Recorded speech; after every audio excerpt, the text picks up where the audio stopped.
is about 30%. That is the part of the party that will vote for Donald Trump if, as he said, he shot someone on Fifth Avenue. That is the heart of the Trump support. But then you have the next level of institutional Republicans who are so afraid of losing that 30%, right, that they continue to support Trump. And now you're up to a majority of the Republican Party. This is critical, Lisa. The math here is really applicable.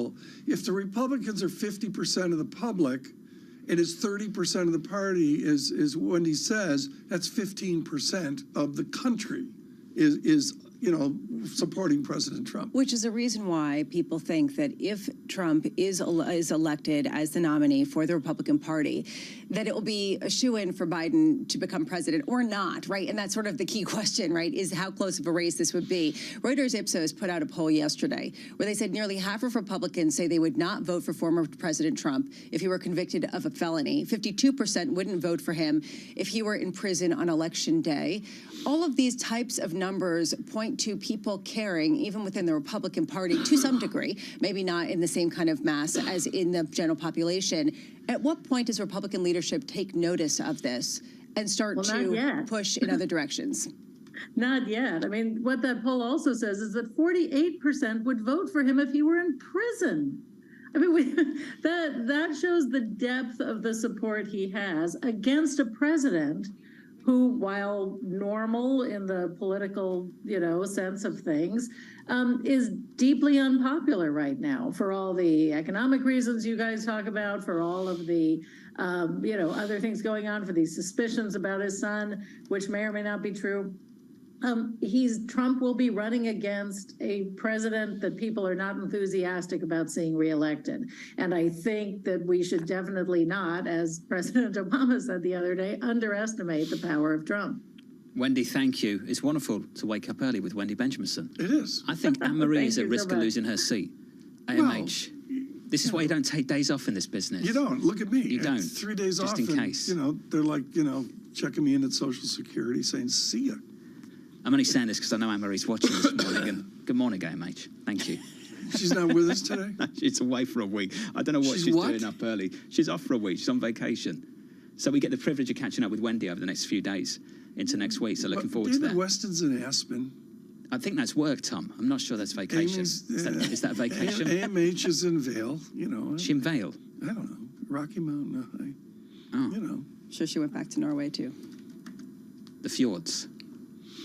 Good, Tom. Great. Okay. Sarah Wolf from Morgan Stanley coming up very shortly. You know what would have happened? I'd go to speak and then he'd start talking. Anyway, Sarah Wolf from Morgan Stanley is coming up very shortly. Sarah recently has written about tax receipts and the Treasury and all that good stuff.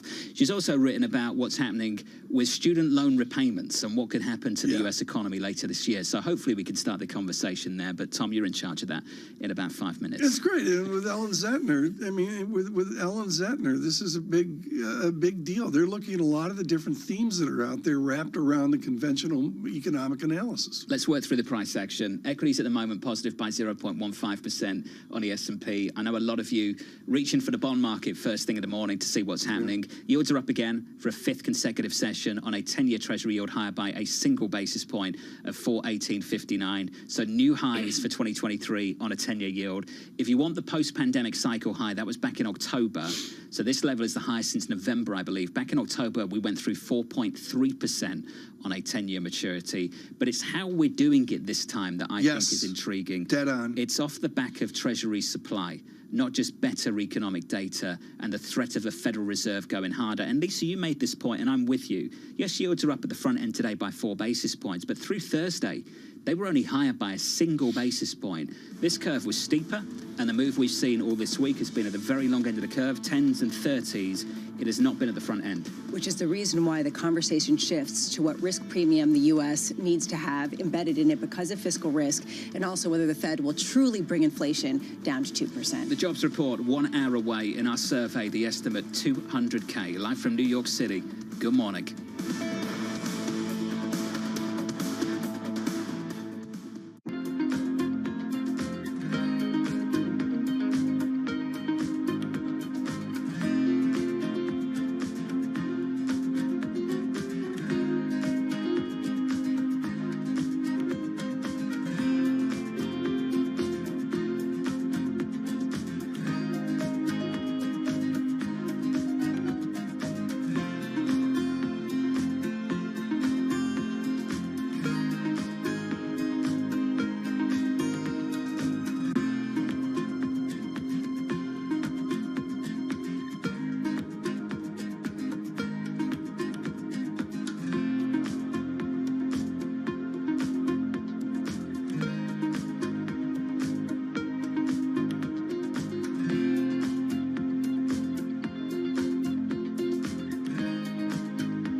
London will stay a financial center. It will stay our EMEA hub. We'll just have a rebalancing onto the continent. And actually, the numbers of who has moved across aren't that big. So it's sort of in the 200 level. And if you think about 15,000 people, that's sort of not that material.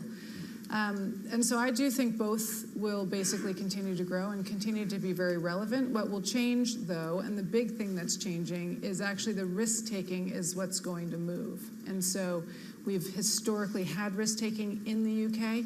That risk-taking and the assets that go with it, not the people alone, but the assets that go with it, that's the next phase of what we're now moving into. And that will be a material change.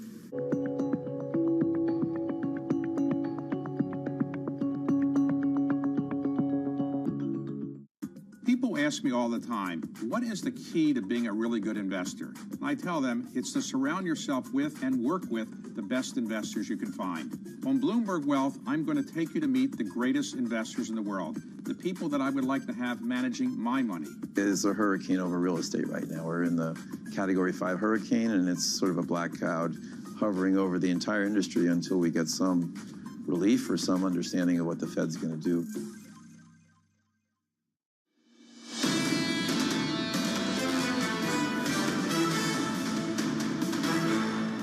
August is never quiet. You want it to be quiet, and then it's not quiet. Equities right now on the S&P 500, just about positive, rolling over in the last, let's call it hour or so. We're positive by 0.1% on the S&P. On the Nasdaq 100, up by 0.1% also. We'll talk about some single names in a moment. Amazon doing well, Apple not so much. In the bond market, 2-year, 10-year, 30-year. Let's cut up this yield curve and just go to the 10-year maturity. That 10-year, every single day this week, Monday, Tuesday, Wednesday, Thursday, now add Friday, yields higher by a single basis point this morning to 418, getting close to the 420 and up by more than 20 basis points on the week so far. It's been quite a lift in this bond market. I want to turn to foreign exchange and just finish on the euro just briefly. A rare piece of good news out of Germany. Factory orders much, much better than expected. Factory orders can be really volatile out of Germany, and it's a few months old, but we'll take it, won't we, based on what the data's been in Germany over the last 9 months or so. The euro against the dollar, 109.42, negative there by 0.06%. Under surveillance this morning, counting down to the jobs report in about an hour from now, 8:30 a.m. Eastern time. The estimate looks like this in our survey, 200K. A range of views on the street, anywhere from 290 over at Citi, JP Morgan at the low end at 175, and Morgan Stanley, who we'll talk to briefly in just a moment, 190. Bramo, all of that still to come. And a lot of people are going to be focusing on the underpinnings, the wage factor, how much people are actually starting to lose some of that power that we're seeing in some of the wage negotiations that we're talking about earlier this morning. That said, what I'm curious about, what if the market doesn't respond? What if the market is looking at this and they're saying, we can't really draw any serious conclusions. We're going to go back to the Treasury story. We're going to go back to the tech story and bypass this altogether. And I think that's going to be sort of the tail that we're going to see. I would link it into GDP and the huge wrong guess of 2023, which is doom and gloom on recession. And the idea here of a vibrancy of some kind of GDP, a vibrancy of pretty darn good jobs growth, not one, granted, if we get a 3-month moving average of 170, I'll change my tune. We haven't got it yet. And I looked on the break, I look at the ECI, which is wages and benefits. Oh, doom and gloom. It's rolled over ever so slightly, but on a trend basis, it's miles, John, from quote-unquote normal. Elisa mentioned two themes there, labour power and tech earnings. Let's deal with labour power first. This story here, just to bring you an update, the United Auto Workers Union asking for a 40% pay rise over the next 4 years from the automakers out of Detroit. This according to our reporting here at Bloomberg. The request coming as contract discussions continue with GM, Ford and Stellantis. The Labour Pact, the current deal, expires next month. We've cut this one close on a few occasions with various negotiations, Lisa, including that one with UPS more recently. You wonder how far these guys are willing to go. And you wonder if the UPS negotiations embolden the union to really go after other companies. We talked about Amazon with the union head, but I'm wondering how much they're going to start going after everyone, because at this point there is a shortage of workers. So does this highlight why there can be a stickiness to wage pressures that we hadn't experienced, and a lot of people have been saying will eventually roll over? If you're at Amazon, you're sitting there thinking this morning, I want to a slice of this, the stock is up by something like 8% this morning, call it 9% now. The stock is higher after the company reported better results, a beat and a raise. The e-commerce business doing okay. It's all about cloud, though. Cloud revenue growth over at Microsoft, disappointing. The outlook did anyway. Didn't see that at Amazon. That stock is up by 9%. Apple is lower by 2.5% this morning. And TK, I'm with you. We always beat up on this company about the upgrade cycle, the upgrade rate's not there, then we get a new phone and everyone goes and buys it. And everyone's going to ask the same question again this quarter, Tom. Is it different this time? Is it different this time? Yeah, they're going to do it. I mean, I stood on Fifth Avenue with Matt Miller and Larry Haverty, the giant Larry Haverty, on Apple, and they were going to die like 8 years ago. I can't remember, the exact time ago, but it's the same thing. We'll see, and we'll move it. Can I also tell you what's moving the needle on GDP? Do whatever you like. Taylor. And I don't mean Taylor James. Swift. Yeah, Taylor. Taylor just rocked $100,000 bonus checks to each of her truck drivers. It's like $50 million in total bonuses to the ERA staff. It's so, we've had some mistakes this morning because our control room, like there's 30 people in there and they're all on the computer trying to get Indianapolis November of 2024 tickets. Taylor's more than a year away. She's doing Taylor Swift is single-handedly going to move the American jobs market, and she extends the tour out to Indianapolis November 2 of 24. Wasn't there a Scandinavian country that tried to blame price pressure on Taylor Swift tickets? Exactly. That was a thing, wasn't it? I didn't make that up. I'm pretty sure I saw that. And Beyonce. Beyonce Yeah, it was was also, Beyonce or Taylor Swift? Yeah, that was let's not Taylor Swift, yeah. but there was another country that Okay. was talking about Beyonce tickets causing a surge Beyonce in inflation. MetLife, I know that's a big deal. It's discussed at home. Yeah. We're getting a nod from our guest alongside us. It's a big deal. Okay, it's a big Done the deal. research over at Morgan Stanley, TK. We'll migrate off that to Sarah Wolf, senior economist in charge of Taylor Swift economics at Morgan Stanley, and joins us this morning. Where is GDP? I mean, the joke here is Miss Swift, with all of her abilities, with Jack Antonoff and the rest, is moving the needle on GDP. Forget about that. Yeah. We've been so wrong about GDP. Is this a 3% GDP America? I don't think it's a 3% GDP America. We're tracking closer to 1.5% for the third quarter. But I think what's really interesting where we're seeing the strength in GDP, because consumer spending's coming down, equipment investment's coming down, housing's been weak. Where has the strength been? Structures, investment, and manufacturing activity. What does that tie into? Onshoring, nearshoring, a lot of what's happening with the infrastructure bill. So I think that's really interesting because typically structures are a very interest-sensitive component of the economy.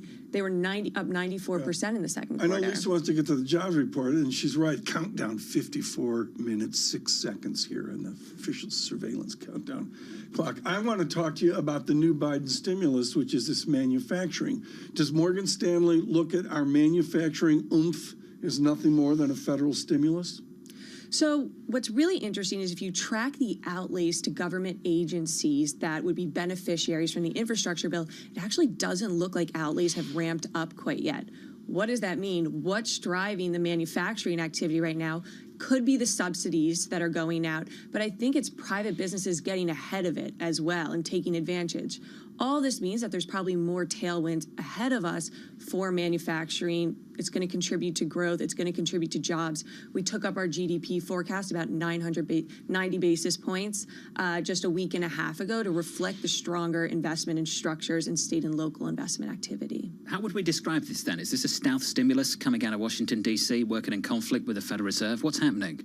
I don't think it's necessarily working in conflict. We don't think the capital deepening is necessarily going to be very inflationary. And if you look at these other interest-sensitive components of the economy, as I mentioned, consumption, equipment investment, housing, all of that is responding to higher interest rates. And we do think in the back half of the year, third quarter and fourth quarter, growth still will fall below potential finally, even with stronger manufacturing activity. So given all of these longer-term horizons to understand where we are in the economic cycle, where does today's jobs report fit in?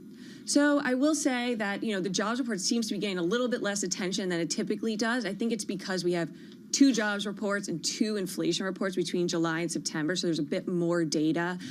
You could see, I saw you guys posted the range of estimates ahead of time, and it's pretty wide. I think that there's a couple of things that we're looking at in the jobs report. The fundamentals, are we still seeing that slowing in the services side of the economy? That's reflecting that the shortages are being filled, weaker services spending.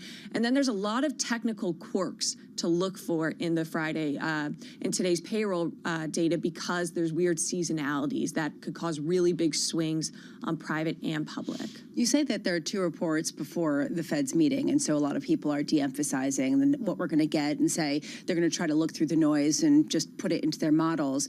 However, we do get Jackson Hole in between now and then, and a lot of people are wondering whether Jay Powell, I know John wants to know whether he's going to show up, but I'm wondering whether he's going to actually speak to some sort of acceptance of a higher inflation, or an acceptance that they want the labor market to remain strong in a way that their 2022 pain-laden speech didn't really give. Are you looking for some sort of signal of a shift in thesis by the Fed?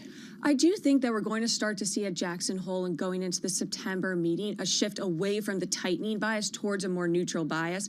I don't think Powell's necessarily going to go that extra mile and say that he's okay with higher inflation, because they still have a target to hit. They're still quite a ways away from that.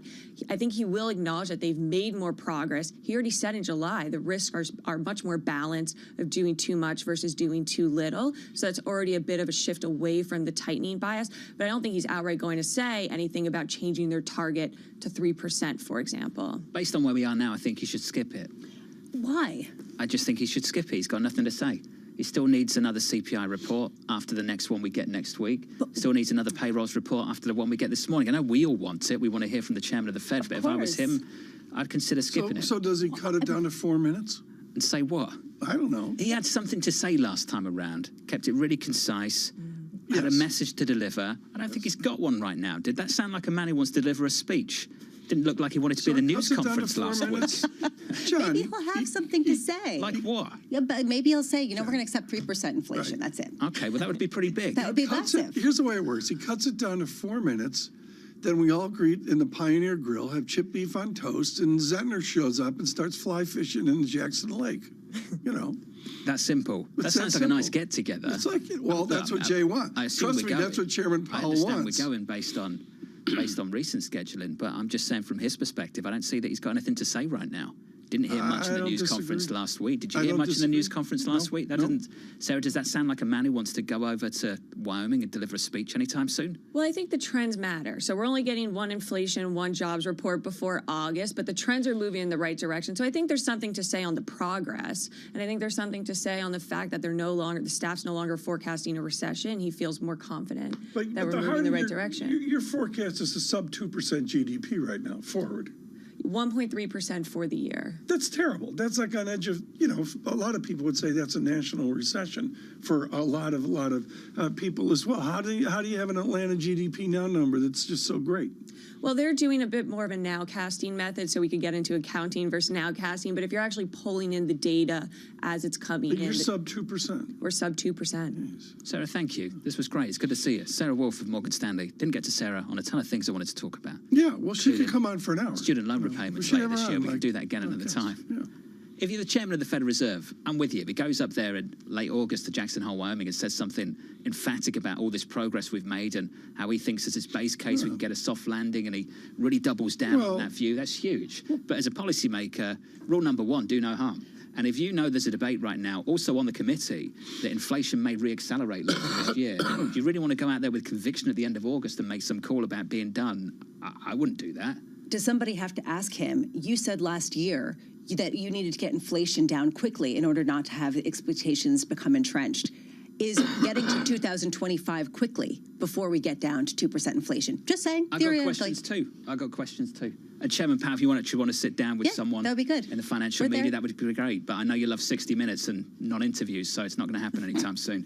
Equity futures right now on the S&P 500. You loved that, didn't you? Welcome to the show. Welcome to the program. We're positive here by 0.07%. Jeff Rosenberg's going to join us later from BlackRock at 8:30 Eastern Time. Payrolls, Tom, just around the corner.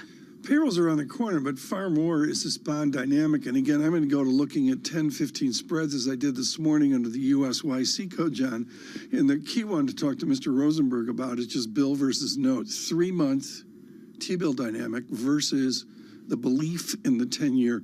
No, that takes out the belly of the curve. It takes out the 2-year yield, which we quote a lot. But that's the spread to me that's really moved. Need to talk about these tech earnings as well. Apple's still lower in the pre-market by 2.4%. Nadia Lovely, UBS, coming up, Lisa, in about 17 minutes' time. Looking forward to that conversation. Very much so, especially as we parse out the importance of data in this newly data-dependent world. And I keep saying this, okay, in this newly dependent world, are we talking about the data this week? No. No one's talking about it. We've gotten data points. No one cares. Said, yeah. And this is fascinating to me. And at one point, you could just shrug it off and say, well, it's because the Fed's going to get other data. No, that's not been the story. People are saying, we're going to stick to our guns, come up with our thesis. And oh, yeah, because the Fed's moving to a neutral stance, that's basically tacit acknowledgement that inflation is going to remain higher for longer. That is the story of the week, in addition to the BOJ and the financing and all that stuff. You know the interview that I really want to see? Mike McKee, Chairman Powell, a special on Bloomberg TV. Yeah. Just 30 minutes. Soft lighting.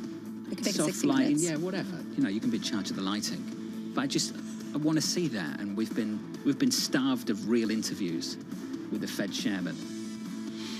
My view. Futures just about unchanged. This is Bloomberg.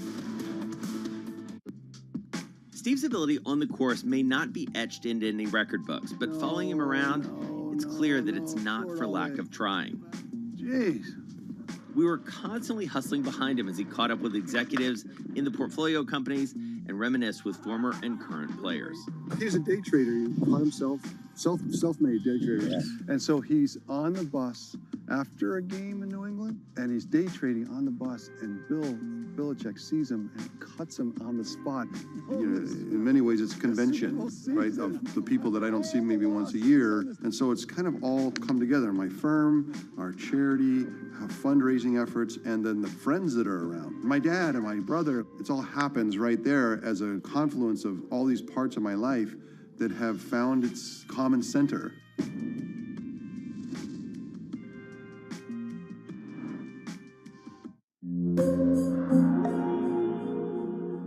Welcome to the world of decentralized finance. You can see the massive gains for the OG crypto coin. The breakout we have all perhaps long awaited finally realized. We'll see if it sticks. Bloomberg's covering all things crypto, the people. There's no question this industry is composed of some bad actors and some good actors. The transactions. Volumes have surpassed $24 billion per day. And the technology. Stop talking about the technology. Start demonstrating the utility. Bloomberg Crypto, Tuesdays. On the David Rubenstein Show, peer-to-peer conversations, I uncover the untold stories of the world's most successful leaders. Watch Wednesdays on Bloomberg Television.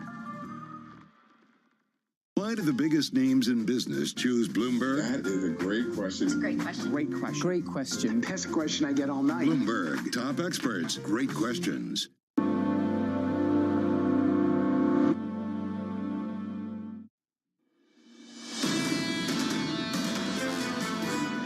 Amazon collectively needs something like $3.4 billion for an incremental basis point or percentage point of revenue growth.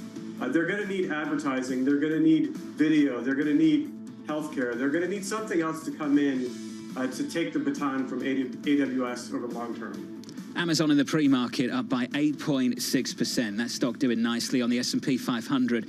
Equity futures unchanged just in the last second, just rolling over to unchanged going into payrolls.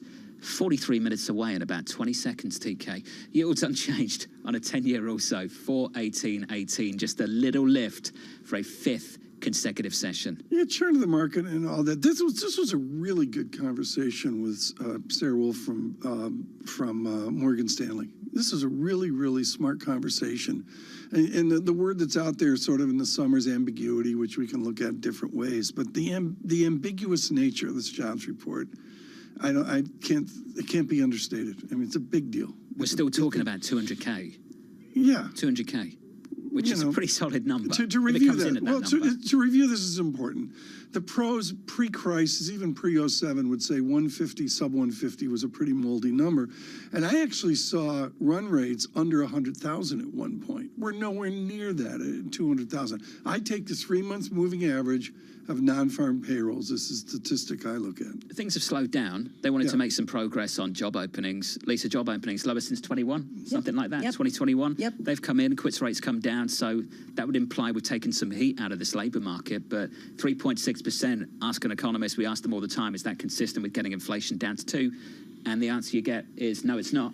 And I hear that on repeat. The problem is inflation has to be coming down right now. This is just a fact. Everyone knew that it would. And this is where everyone was talking about the last mile, getting it down to that 2%. And where is the willingness to do that? And that's really where the conversation needs to be. How do we understand this data in terms of pace? Is it enough for the Fed to have full conviction they're going to get to where they want to be? Futures, Tom, just about unchanged. Amazon, just to turn to tech just briefly again. Amazon up by 8.5% this morning. I like how you call it tech as well. Right now, Poonam Goyal and the non-techie part of Amazon, which is the cardboard boxes that are outside our door each and every day. Senior U.S. retailing analyst for Bloomberg Intelligence that barely describes the granularity that she looks at, whether it's Target, this, or Home Depot, et cetera, and the rest. Poonam, just as simple, with this earnings report, is it a victory lap for Amazon that they salvaged the cardboard box part of the business ex-COVID? It absolutely is. You know, the results were impressive. The growth was strong. And not only was the growth strong, but they were able to drive better margin from lower fulfillment costs and offering more speed. So I think all around, you know, what they've proven is that they can get scale, they can get same-day delivery, and save costs while doing it. The amount of cardboard boxes, can you take that out to a terminal value out 3 years or 5 years? Combine cardboard boxes with a prime program. How far out do you go when you extrapolate that business out? You know, the online business today for Amazon, the total GMV is over $600 billion, more than actually $650 billion. And we see that going to $1 trillion in 2026. So there is plenty of opportunity for Amazon to continue to ship those cardboards, as you call them, and really drive meaningful gains to its marketplace. Now, that will be driven largely by 3P sellers. So we do expect the growth in 3P to outpace 1P as more businesses, more sellers look to Amazon to really capture share from their 200 million plus Prime members to drive their businesses higher, and in turn will drive the Amazon marketplace revenues higher. So that's the good side. The bad side is Apple, at least right now, when it comes to a market performance where it seems to be on set to lose its $3 trillion valuation. Yes, you have this question around iPhone sales and the larger smartphone cycle. But on the flip side, services. They actually had a record number of subscribers to their Apple subscription services. Tim Cook name-checked Lionel Messi, saying thank you for all of those signups. How much can that really fuel future earnings in a way that has real tailwinds that people are underappreciating? Yeah, so I think services is a big part of Apple's story. But I think, you know, when people talk about the iPhone business and that slowed, I think we really need to go back and look at the next quarter, right, when the iPhone launch comes out. Because iPhone 15, we believe, will be a big driver to iPhone sales again. And it may be a different story next quarter than this quarter. So you think that it's going to be rebounding. What is the sense that you have in terms of the why behind the drivers of the slowdown in the smartphone cycle? Is it that people basically just want to keep with what they have, the upgrades aren't enough to really prod them to move toward that? Or is it something that we've talked on the show before, John's brought this up, about the sort of pay-as-you-go type of model, that there is there's less appetite to really give people that credit to just pay in installments? I think it's a combination. I think, you know, there haven't been as much of meaningful upgrades to recent iPhones, but I do think that the 15, we're expecting a sizable change that will draw more users to really upgrade their phones. But also you have to think about the consumer environment, right? Discretionary spending has slowed this year, and continue to hear that even from Amazon, where the focus is on value. So that could be part of the story as well. How is retail in general doing, Poonam? Step back here. We speak to economists and all that, but you've got your thumb here. Brian Moynihan talking to our David Weston about the strength of the American consumer. Play economist now. What do you think? I think the consumer still has the appetite to spend. We're seeing that as they make trade-offs towards experiences. They're still traveling, but they are mindful in how they're buying goods and where they're buying goods. We're seeing companies like Amazon do well because they have the value, the convenience proposition. But then we had companies like Revolve report where they're citing the higher end customer is now slowing too, and they're making trade downs. So it's really a mixed bag across retail. It sounds to us like there is money in consumers' pocketbooks, but they're making trade-offs. But that's been a story that we've had for quite some time now. Does back to school matter anymore? Does back to school matter for Amazon? It must matter for Apple because everybody's got to go out and refresh the earpod thingies. But does back to school matter anymore, Poonam? It absolutely matters. It's the second largest selling season of the year, just behind holiday. And for Amazon, it matters too, because Amazon talked a lot about going back to basics, right? The basics inventory, really expanding that and having to focus on value. So they do want to see those purchases come in, whether it's clothing for back to school or supplies or electronics. Those are all key areas that Amazon participates in today. And the share that they'll grab for back to school will be an indicator on holiday sales as we move into the third and fourth quarter. Stock is up by close to 9%. Poonam, thank you. Poonam Gore there of Bloomberg Intelligence. The retail side doing okay. AWS, the cloud side of the company, doing better than what we heard from Microsoft, all about the outlook there. So it was a beat and a raise. The stock is higher. Let's just talk about pricing over at Amazon. Tom Forday was talking about this service. I think for a lot of us, and I'll talk about myself because why not?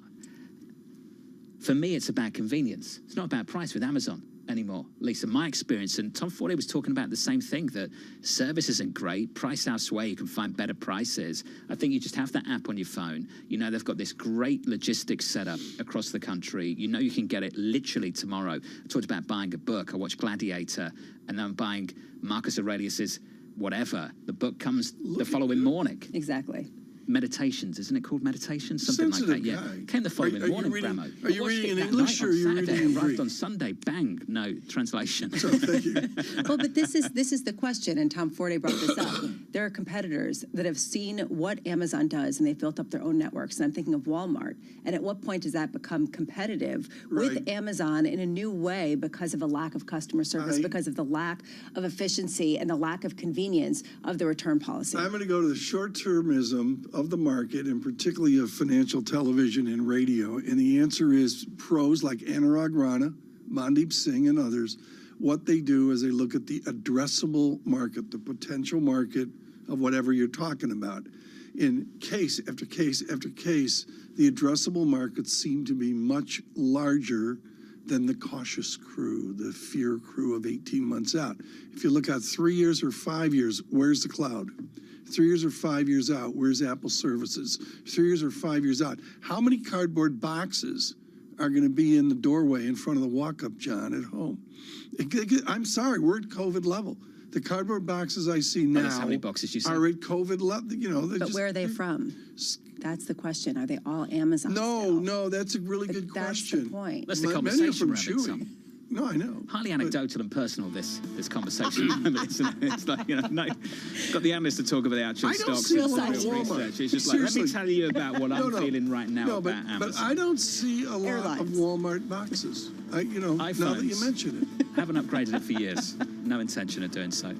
There'll be anything else? Unless the iPhone 15 starts singing and dancing somehow, you know, some AI robot, I don't know. Then you'd buy it? Absolutely not. Probably not.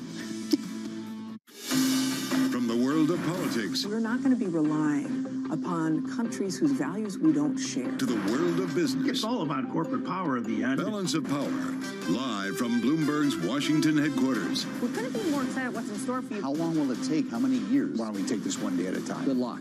Everybody has a perspective. Every weekday at 5 p.m. Eastern Time. Join hosts Anne-Marie Hordern. It's the one area, really, of bipartisanship. Well, I think we're getting more of it. That's optimistic. And Joe Matthew. The debt ceiling is looming. How close are we going to get to the line before you start to worry? Alongside Kaylee Lines. The door was open for regulators to do more. And that puts the Fed between a rock and a hard place. As they deliver news. This is such an important economic issue. He's no longer trying to run away from That really blew some minds. Insight. We can both invest in law enforcement and also make sure that communities feel safe in their own skin. And analysis. I think your audience will get this more than most. This is not the Republican Party that you know. It allows him to do what he did so successfully in 2020, which is run against crazy. From and about politics' biggest power players. This was the zombie case, and it's now more than well alive. That's for sure, with 2 more potentially to come. I'm willing to have this battle. It is vitally important. This is the intersection of Washington and Wall Street. Bringing people directly to the decision makers Right. that impact your investments and your life. Balance of Power, every weekday at 5 p.m. Eastern, only on Bloomberg, your global business authority. Tonight, Wall Street Week comes to you from Colorado. Join David Weston for the 2023 Aspen Economic Strategy Group meeting. Special guests Cecilia Rouse, Raphael Bostic, Brian Moynihan, David Cody, Austin Goolsby, and Larry Summers join David Weston for exclusive conversations on persistent inflation, rising debt, and demographic challenges in the U.S. and around the world. It's a Wall Street Week you won't want to miss. Tonight at 6 p.m. Eastern with replays all weekend. So what's the best investment advice you've ever been given by anybody? The compound interest, the compounding of returns is an incredible miracle of business, finance, and human existence. Everything you learn is additive every day, and if you keep at it and don't quit, it's an incredible miracle. And it's not just interest. It was always said about compound interest returns, compound business returns, compound human returns. They're all very additive because you learn every day. And if you keep at it, it's very, very helpful. In your observation of investors, what do you think is the biggest mistake that average investors make? Selling at the wrong time. And they sell when the prices go down? Yes. Or yes. Not keeping, look, people have conviction, or they invest for if they invest for the right reasons, just keep at it. 3 prime ministers, 4 chancellors, an energy crisis, and the soaring cost of living. It's been a hard year for startups, but even in the toughest times, some of the best ideas are born here in the UK. Bloomberg UK's Startups to Watch will profile the brightest companies under 10 years old, with the winners unveiled at the Bloomberg Technology Summit in London in October. Get your entry in by the 7th of August for the chance to have your company profiled and to attend unique networking events. Good luck, and we hope to see you there.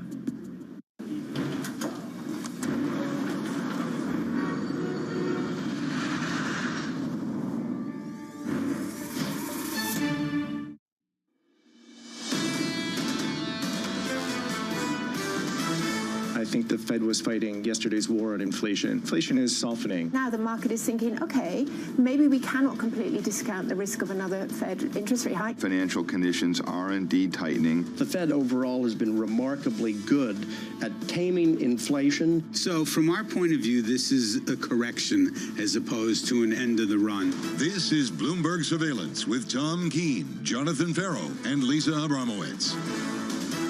This hour, the payrolls report in the United States of America, live from New York City this morning.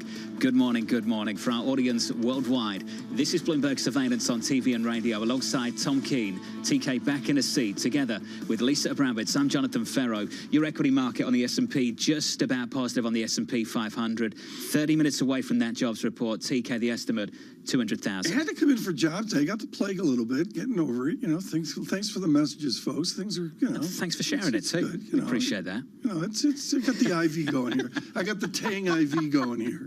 So, you know, it's good. You know, I got the drip. The Tang drip is spiked with anything? Working well. Yeah. Come on, John, don't give away the trade secrets. Guess what? This is an important jobs report, and what's important about it is it's a 2-part jobs report. This month's next month. John, as I said, I take the 3-month moving average. It's the first thing I'll do when Mike McKee gives us the statistics. It's a trend here. It'll be really interesting to see. What do we do if we break 200,000? I've missed you, Tom. The estimate, 200,000. The previous number, 209. Just to look at unemployment, just briefly, that is expected to come in line with the previous month at 3.6%. And then we'll turn to average hourly earnings, Lisa. Wage growth, a focus too. The expectation will be that the average hourly earnings will come down on an annualized basis to 4.2% from 4.4%, which sounds like making progress. This is good. Here is the question. Tom said this is an important jobs report. Is it? All of the data that's supposed to be increased data dependency, nobody cares. Why? Because things are supposed to be going in the right direction. Of course they are, unless they're incredibly aberrant, unless there's something completely out of the norm. Will anybody respond to them? And this is my question. Are people just shrugging it off and saying, we have to wait and see, it's too soon, we need the trend lines, just like the Fed, so everyone's just basically going with their convictions? Sarah Wolf of Morgan Stanley made the point, and I think we all agree with her. The issue that we have now between the last Fed meeting and the next one is you have two of these and two more CPI prints as well. I'd go a step further. I think those two CPI prints probably carry a little bit more weight than what you're getting out of the labour market at the moment, because the conversation has shifted. Can you achieve that soft landing? That basically means, can you keep the labour market where it is without doing much, without changing too much, and seeing unemployment go too high, and get that inflationary progress we've seen? And if you get that over the next two CPI prints, then perhaps this Fed can talk about backing away. They're going to play lip service to a dual mandate, but there's no dual mandate. It's all about inflation. I mean, it's just as simple as that. And I go back to the Michael Gapin chart at Bank of America here, and this sticky. I mean, we're not saying sticky now because we're getting used to 4%. But the answer is, since I was away on my 3-day sabbatical here, I mean, the answer is I'm looking at 4.93, 4.18, 4.28 on the 2s, 10s, 30s matrix. That's new. That's different. That's wow. The 10-year up by more than 20 basis points on the week so far. Up today for a 5th consecutive session. Let's work through the price action just briefly. Equities advancing just by 1/10%. Yields higher just by a single basis point, almost 418. 18 TK in the bond market right now. Just to turn to foreign exchange, the euro also negative by 1/10% at 109.39. So a touch of dollar strength going into payrolls. 26 minutes away. Joining us now, I'm pleased to say, Nadia Lovell, senior US equity strategist over at UBS Global Wealth Management. Nadia, wonderful to catch up with you going into the payrolls report. 26 minutes away, Nadia. We do this countdown, getting closer to payrolls. Let me start with this question here. You said the hiking cycle ended last week. That's the house view. Now, Nadia, are you saying that this jobs report won't change a thing in 20 minutes? Yeah, we think that the Fed ended last week. Of course, we are all on data watch, and so that's going to increase the volatility in estimates as well as the market. Chairman Powell gave us a playbook last week in terms of the 2 CPI and the 2 job reports being important. But we expect that the job numbers to come in under 200. We are also expecting to see progress in terms of wage growth. We already saw that in ECI last week in terms of annualized 4%, and still a little bit more room to go to get to 3.5%. That's more consistent with the Fed's 2% target. For next week, for CPI, we're looking for CPI headline to increase to about 3.2%. A lot of that is base effect, but on a month-over-month basis, we're looking for about 20 basis points. So we think that we are on that path to get to lower inflation by the end of the year. We're looking for headline to come down about 3% and core to come to about 3.7%. So we do think that that will give the Fed enough room to stop here. At the very least, we know that Chairman Powell did say that September could be live meeting, but we think that the bar is higher for a raise even in September. Really unfair of me to ask, but what kind of jobs number today would reintroduce the risk that you're wrong? I think if you see a job number, I think if you see a job number closer to 300,000, then we could be wrong. Or if you see a job number that suggests that the labor market is rolling over, that could lead to a faster cut by the time we get to year end. I mean, this is great. John was so delicate about that. I almost laughed as well. That came across as far more aggressive than I intended it to. Yeah. What I really meant, can we go again? Can we rewind the tape? 3, 2, 1, go. Nadia, what kind of jobs number would reintroduce the risk that the Federal Reserve has to hike interest rates again? TK, that's what I wanted to ask. This was good. This is going really well. Let's save the interview here right now. Okay. Ms. Lovell, if I can, if we get a shock off whatever the trend rate is, whatever the vector rate is, let me go to the shock number under 200,000. Where would the shock number be given standard of error, 1 over square root of 150 million or whatever the statistic is? What would be the shock statistic that would make everybody wake up at 8:31 a.m.? I think in terms of like, if you do see the job market slows to 100,000, then, you know, we have seen a lot of growth optimism priced into the market. Then there would be concern about what does that mean for corporate earnings? What does that mean for the economy? Are we heading towards a recession and this soft landing narrative that is taking hold? It would call that into question. At least what's so important here is that's that 100,000 statistic, 105, 110 who's counting versus what David Kelly at JP Morgan was talking about, which is when do we get to a negative non-farm payroll statistic? Am I right that nobody's calling for that today? Nobody's calling for a negative payroll statistic, and the data does not suggest that, anecdotal or otherwise. And there's a real key question, unless it's a shocker, Nadia, why anyone will care, why everyone won't just shrug it off and say, we'll plug it into our data set and we'll see how it goes, which really raises this paradox. In this newly data-dependent Fed paradigm, where suddenly they're not giving any forward guidance, does the data still matter, or is it just basically people keeping on with their convictions going forward unless there is some massive surprise? I think that's fair, absolutely, in terms of like the positioning in the market. Again, it points to a soft landing. And so I think that if you don't have a surprise on either side, then this market is probably a range-bound market, because in our view, like the actual optimism from the growth side of soft landing hasn't really caught up with the corporate earnings yet. So we have seen, obviously, valuation extended quite a bit. And so we do think that that makes the market a little bit more vulnerable to any sort of shocks or disappointment. I mean, we saw that play out a little bit earlier this week with the Fitch downgrade, and then the Treasury, the large new issuance in the Treasury market that really triggered a backup in yields, and that bear steepening causing some angst in the market. So we think at some point that the baton has to be passed to earnings, and the outlook for that remains somewhat subdued. In our expectations, we're looking for sort of mid-single-digit growth over the next 12 months. And so we think that this market is probably capped as a result of the earnings outlook. And so we're looking for more of a range-bound market with some oscillation, but in sort of a 10% band. So we do think volatility will pick up near term. That said, a strange thing happened on the way to higher rates. And we were talking about this earlier, that when you have tech companies that were supposed to be so interest rate sensitive, they oddly have a lot of cash, and they can put that cash in T-bills, and they can actually make money off that cash. It actually ends up being a benefit to them that was unexpected in a way that has boosted their valuations. At what point do you say, you know what, stocks can do better, and they can actually increase even on multiples, even if earnings do have a couple of quarters of sogginess, but then pick back up? Well, at least, I mean, you're at a valuation multiple of 19.5 times. And so you already have that optimism priced into the market. So it has to be the earnings have to pick up to justify these high valuations. It's the hope that some of these companies grow into that valuation multiple. I mean, even in tech, you saw some disappointment in the earnings outlook, and companies are being punished for that. You've seen that play out today in the market. I mean, reality is it shouldn't be too surprising that the largest smartphone company is seeing some weakness when semis have been pointing to continued weakness within smartphone and PC now throughout the earnings season. And the IT budget environment still remains pretty challenging. So we do think that the two has to meet at some point, and we're starting to see that play out throughout the earnings season. I mean, when you look at the market, it's really flat over the last 3 weeks since the start of the earnings season. Nadia, just before you go, favorite sector right now, what is it? Energy. Is it really? Do you like the rally you've seen recently then? We upgraded energy in June, and since then, energy has been the #1 performing sector, and we still think there's more to go. We do think that oil prices are going to get to $90 in the next few months and overshoot to the upside. I mean, we're looking for a 2 million barrel a day deficit in this market, and that could increase if Saudi Arabia continues to implement these cuts. Early June, that's a great call. Nadia, thank you. Yep. Wonderful to catch up as well.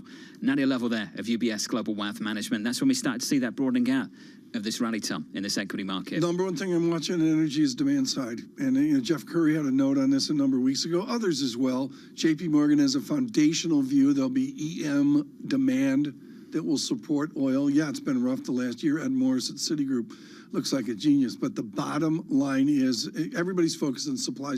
Well, Saudi and I want to, the three of us should be in Vienna next OPEC meeting. I get it. Forget about it. It's about demand. Is Manus going to host us? Yeah, Manus will host us. So can I do a surveillance correction? Of course, very please important. do, yeah. I got to do it now at 8:11 before the jobs report. We don't want to do it at 8:27. Yeah. You mentioned the book you were reading there. Yeah. And I said, you Greek or English. And Lindsay, thank you, Lindsay, for emailing in. Lindsay. Latin. Latin. She said, you're out of your mind, Tom. them. It's Latin. It's Latin, So not Greek. aggressive. Yeah, I was never smart enough to study Latin. Yeah. Did you study Latin? No, I feel the lesser for it. The Offspring did. I was very impressed. You feel lesser for it? I wish that I had Latin at gunpoint. That would be as a quite on child. brand for you, yeah. Yeah. You probably and need I to sing did not. Latin. I had ice hockey. It's a difference.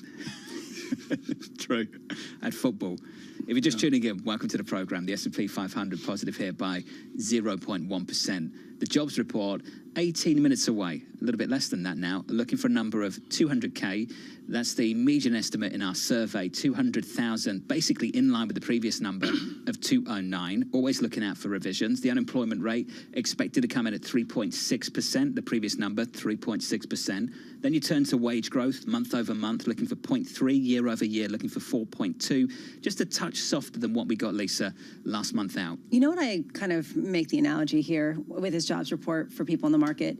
It's kind of like going to the doctor and getting a blood test, and you go down the list and you sort of like check off normal, normal, normal. And as long as something isn't abnormal, you keep going and you just keep going along with your life. That's almost like what this data point really is. It's sort of, as long as it's within the range everyone is expecting, they check it off the list and they keep on going with their day. It's not going to materially shift with just some sort of subtle upside surprise or downside surprise. It's not going to shift the market all that much. You need some vitamin D.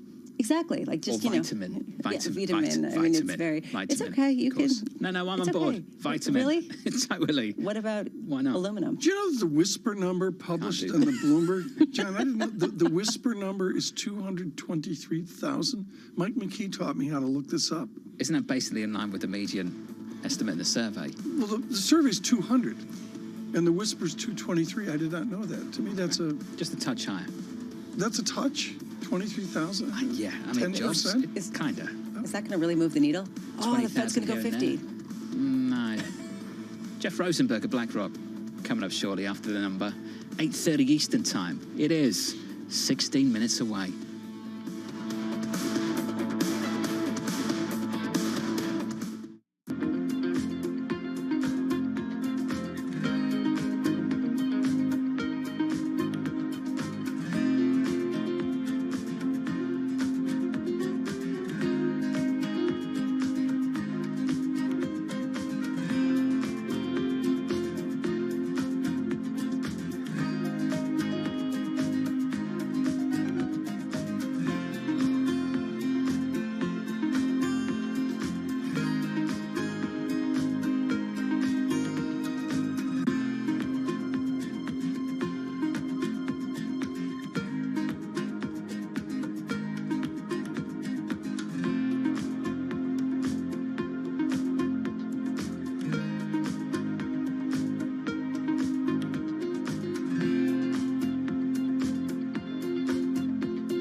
Access the financial world on demand. Hear from leading economists, policymakers, and industry experts via live and on-demand webinars, only from Bloomberg. Start exploring to see what's moving the markets. Visit Bloomberg.com/webinars.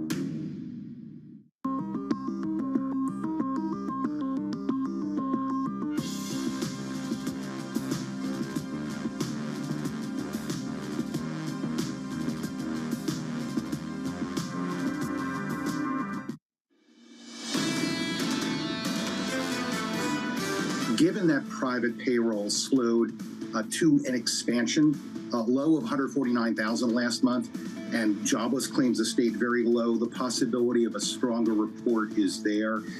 I think that what we really need to see is whether or not the slowdown is intact and whether or not the gains that we've seen in the labor force can persist while we have a slowdown. The jobs report moments away. That's Steve Whiting there, the Citi Global Wealth Chief Investment Strategist and Chief Economist. The number we're looking for, we've repeated it repeatedly, 200,000, the median estimate in our survey. That number drops at 8:30 Eastern Time. Going into it, the scores in the market look like this on the S&P 500. 3-day losing streak through Thursday into Friday. We're positive by 0.06%. Yields higher for a 5th consecutive session. Yields up by a basis point or two to 419.20. Just short of 420 on a 10-year. Highs of the year, Tom, up by more than 20 basis points on the week so far. On the week so far, it's a changed landscape. And just to sit on this for a moment, John, the 30-year here, 4.28%, gets you out to a new 7.3x% bank rate 30-year mortgage. And I'm sorry, there's a point where this is not glide path. It's not smooth. There's a point, you can use the cliche you want, kink in the curve, jump condition, whatever. There's a point where this really clicks into a higher rate. I'm not sure we're there yet, but out there somewhere, if we keep nudging up like this, is oops. We felt like that, though, Tom, for the best part of 12 months, haven't we?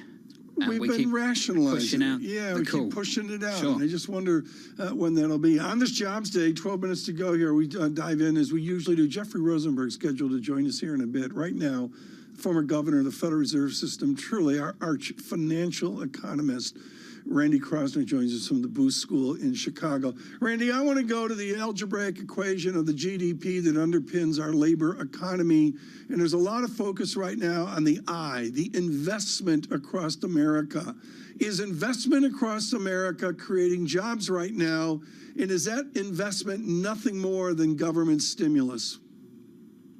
That's really the key to the long-term growth and long-term job growth is investment, because without investment, without the capital goods and technology for people to work with, you're not going to have high employment, you're not going to have productivity growth, you're not going to have overall economic growth.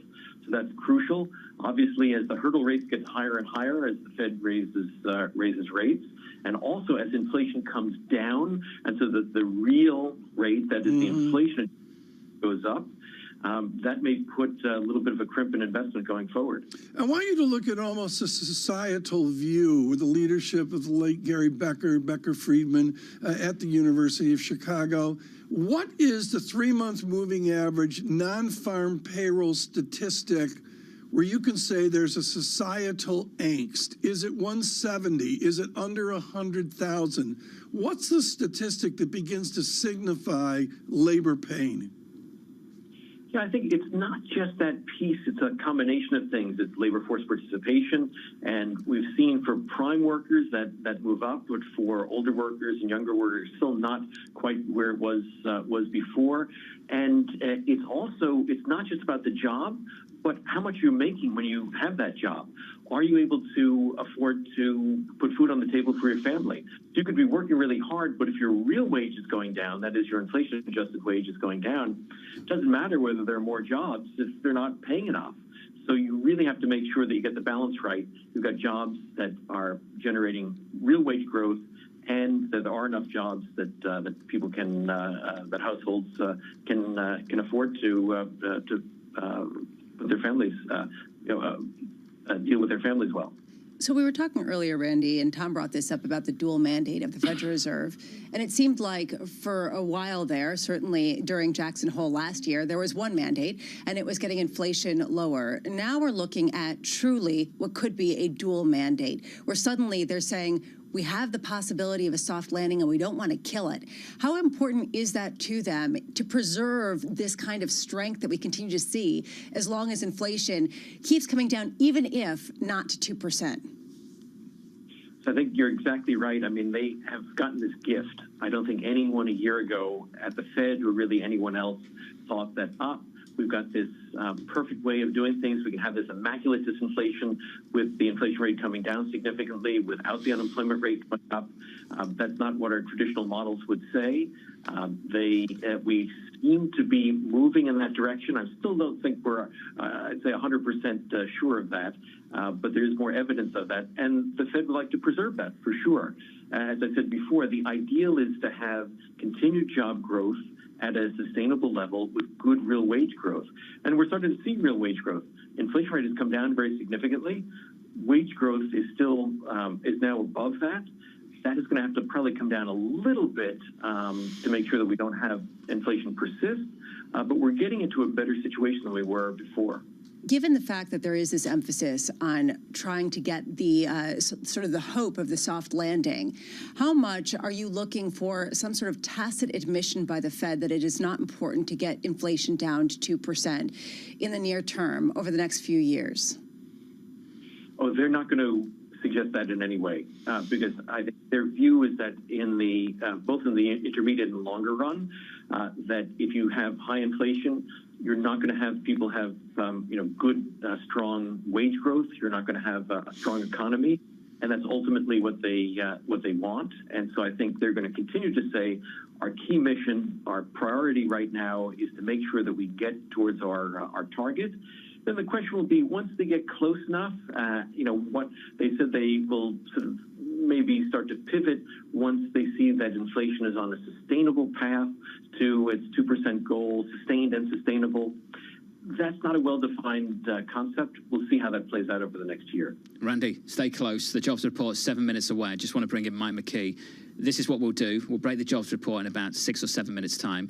After that, we'll get to Mike McKee. We'll speak to Randy. Jeff Rosenberg of BlackRock coming up shortly as well. Mike, great to have you with us. For you, what's the big focus today going into this report? Well, I think we're going to be looking at three things. The overall job creation level, it's not so much the number, but the direction. Is it slowing? Unemployment, does it rise at all? Because the Fed just mathematically is going to have to raise their target, or actually lower their target for unemployment at the end of the year. And then average hourly earnings, does it continue the movement down towards a sustainable level? If you get that, then the Fed is going to be relatively happy about the number today. You get the feeling that next week's CPI report is a little bit more important than this jobs report that people are expecting to come in a few minutes' time, Mike? I think so. In the terms of momentum, do we still see progress on inflation? I know Sarah Wolf was telling you earlier, and I agreed with her, that there are 2 jobs reports, 2 CPI reports, you get a PCE report. So you get a little bit less attention on the number today and the number next week. But when we get to September, then there's going to be laser focus on it, because that's really going to be determinative. They want to see a trend, not just a data point. Are you worried about lifeguards? Is this a good data point, or are there lots of nuances here? Well, I thought you were going somewhere else with that, because there is a shortage of lifeguards out there, because you can't find people to work. And a lot of cities are reporting they can't open their municipal swimming pools because there aren't enough people to work. Is that a thing? As lifeguards. Yeah. Wow. But I think at this point, we're looking at a still tight labor market. And the question is, does that continue to produce inflation, or do we get that Goldilocks scenario that gives us a soft landing? So much of this hiring has been in the services sector. How much do you expect that to continue to demonstrate that type of increase, that type of acceleration at a time when the ISM that we got yesterday was more subdued? Well, you can't say never, given the way that the economy has developed over the last 2 years, but you have to think services are going to continue.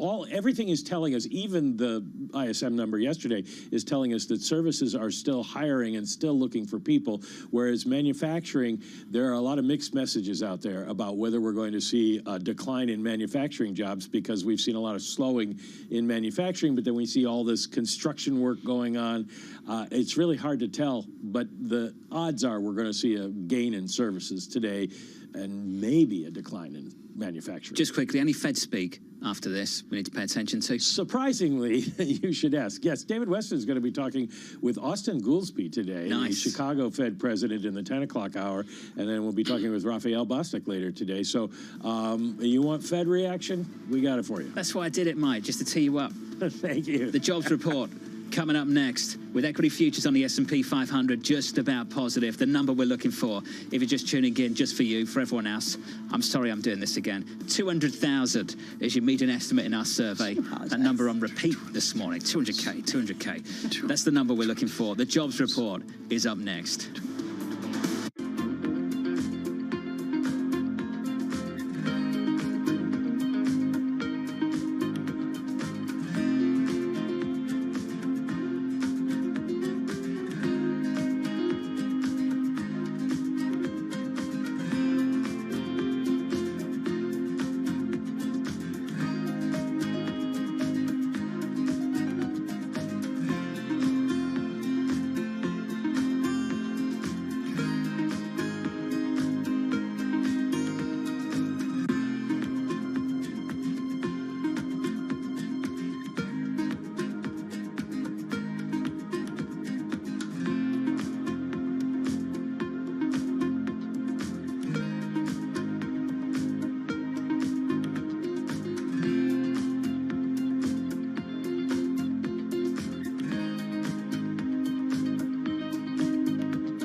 for the first, call it 18 years at Chipotle, this was you come into Chipotle along the line, you interact with the crew, and you customize your meal. We've got this separate make line, and it's digitized, and so the orders come in, and they're really kind of staged so that if you say at noon, I want to come in at 1 o'clock, we hold that order, and we will send it to the crew like maybe 10 to 1. Right. So it's ready right when you pull up your car.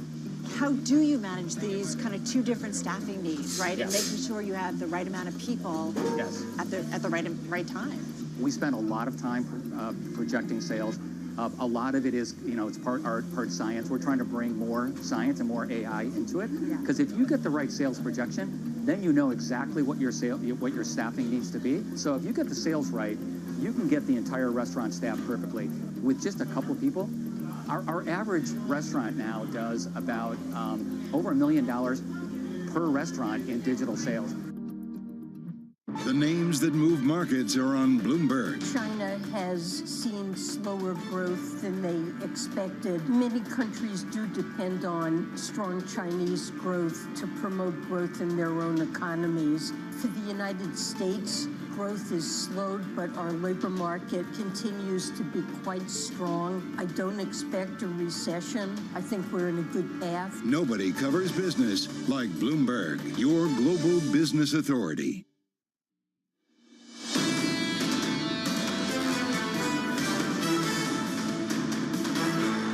Your jobs report seconds away. The bond market, bond investors, they want a vacation after this week. Wall Street wants this number to be a total snooze. We'll see if it is. Your equity market on the S&P 500 positive by 0.2%. Yields higher for a fifth consecutive day by a basis point on a 10-year, 418.38. The jobs report, the estimate, 200K, the number with Mike McKee. Good morning, Mike. Good morning, John. It's a snoozer. All right, everybody turn off your alarms. 187,000. That's a bit of a surprise because it comes in lower than anticipated and certainly down from the prior month's initial read. I'm waiting for the revisions to drop. Private payrolls up 172. That is down from the forecast of 180. It was only 149 last time, but interesting because the ADP number was so strong, and this compares with that. 49,000 jobs less in the revisions over the last 2 months. So that's going to be a shortage of jobs that will help the narrative that the labor market is slowing down. Unemployment, though, 3.5%. Falls from 3.6%. I'm going to guess that has to do with the labor force. We'll take a look. Average hourly earnings come in strong, 0.4 more than anticipated, leaves the year-over-year number at 4.4%. And average weekly hours drop by 1/10. So that is maybe a sign the economy is slowing a little bit. Labor force participation unchanged at 62.6, and the U6 number, the underemployment rate, 6.7%. The prior month of July was revised down to 185 from 209. So that's going to be the weakest in some time. And the change in private payrolls revised down to 128 from 149. So in the market right now, Mike, I would say there's a bit of a tug of war. A competition between a downside surprise on payrolls put together with a reduction in hours worked, competing with still hot wage growth, which comes in just a little bit hotter than expected at 0.4. So this is how the equity market responds to it. I think initially to that downside surprise in the payrolls report on the headline number, equities up by 0.25% on the S&P 500. Yields fade at the front end, so the 2-year was a bit higher by 3 or 4 basis points through this morning, now up by only 1 basis point to 4.89, and the dollar a touch weaker against the stronger euro dollar 109.69, positive by 0.2%. Mike, can you frame that a little bit more for us? It's a downside surprise on payrolls, but wages come in a little hotter and unemployment drops to 3.5%.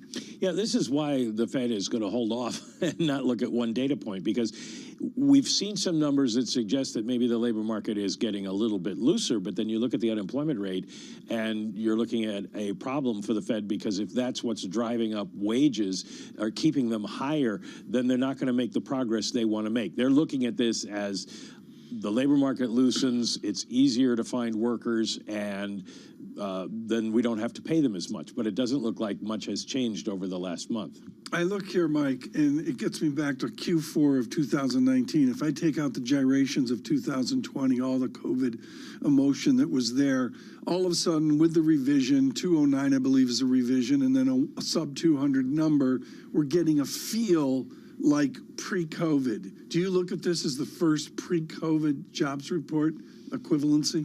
Yeah, that's an interesting point, Tom, because pre-COVID, we were still, 187,000 jobs is still a strong report. We would have said this is a strong report if we were looking at it in July of 2019.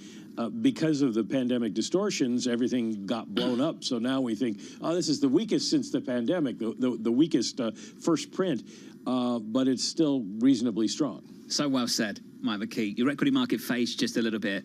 The knee-jerk reaction off the back of the payrolls report, worth looking at, of course, but you never know how the session's going to end after this. The equity market just elevated by 0.1% on the S&P. We're going to continue the conversation in the next hour on Bloomberg TV, so look out for this. Rick Reeder of BlackRock, Mohammed Al-Erin will be joining us as well. Mike Collins of PGIM, alongside Anastasia Amoroso of iCapital, and we'll do a bit of Apple in the mix as well with Angelo Zeno of CFRA. TK, all of that still to come. March 8th, the 5% of two-year yield up now 2 basis points, 4.90%. And you wonder here if we get to visit 5% here with the mix, the jumble that we see here. Randall Krosner is with us, the former governor of the Federal Reserve System, and Jeff Rosenberg as well from BlackRock. Governor Krosner, if I can go to you right now, I was talking to Mike McKee about how we allude back to pre-COVID. Are we beyond COVID? Is this a jobs report now that really begins to feel like Q4 of 2019? I think that's right. And exactly as Mike had said, this is still a pretty strong report. If you put it into the bigger picture context of how much job growth we've had, you still have an unemployment rate that is, at or near its 50-year lows. And I think the hawks and the Fed are really going to focus in on the wage growth. And that's going to be the real concern for them, because the thing that's going to make inflation persist and be difficult to bring down in a sustainable way will be employment costs. And I think that's going to be the thing they will focus on, and they're going to argue the labor market is still strong. We're going to need to move more. Of course, you're going to have the doves who will take the other side. But I think there's enough here for the hawks will say we got to be vigilant. But as you've all said, a lot more data to come out in the next couple of months. How many hawks are there left? In other words, is that going to be sort of the relegated members in the corner while everybody else says, but we are seeing the number come down, and that's a good thing? Well, I think everyone wants to see overall inflation come down, and that is good, and everyone wants to see good real wage growth. But I think that the key challenge is that now, as the inflation rate has come down substantially, wage growth is still persisting at the rate that it was. And unless we get a real boon in productivity, and we did get a good productivity number last week, unless we see that persist, it's going to be hard to make all the pieces fit together that the Fed can feel comfortable if they're coming down to 2%. But maybe ChatGPT and AI is going to allow us to have this incredible productivity boom, allow real wages to be growing, and we can bring inflation down. That's the true Goldilocks scenario. We say goodbye when Professor Krosner mentions AI. Randall Krosner, thank you so much for joining us each and every Jobs Day. Greatly appreciate that this morning. We continue with Jeffrey Rosenberg, Portfolio Manager, Systematic Multi-Strategy Fund at BlackRock. I don't know which way this is going to cut. Jeff, we talked to Steve Major of HSBC at Bloomberg today, and there's this whole idea of, okay, we've had this move, now which way does it cut? Are you betting here on a direction in the yield market, particularly off a quiescent jobs report?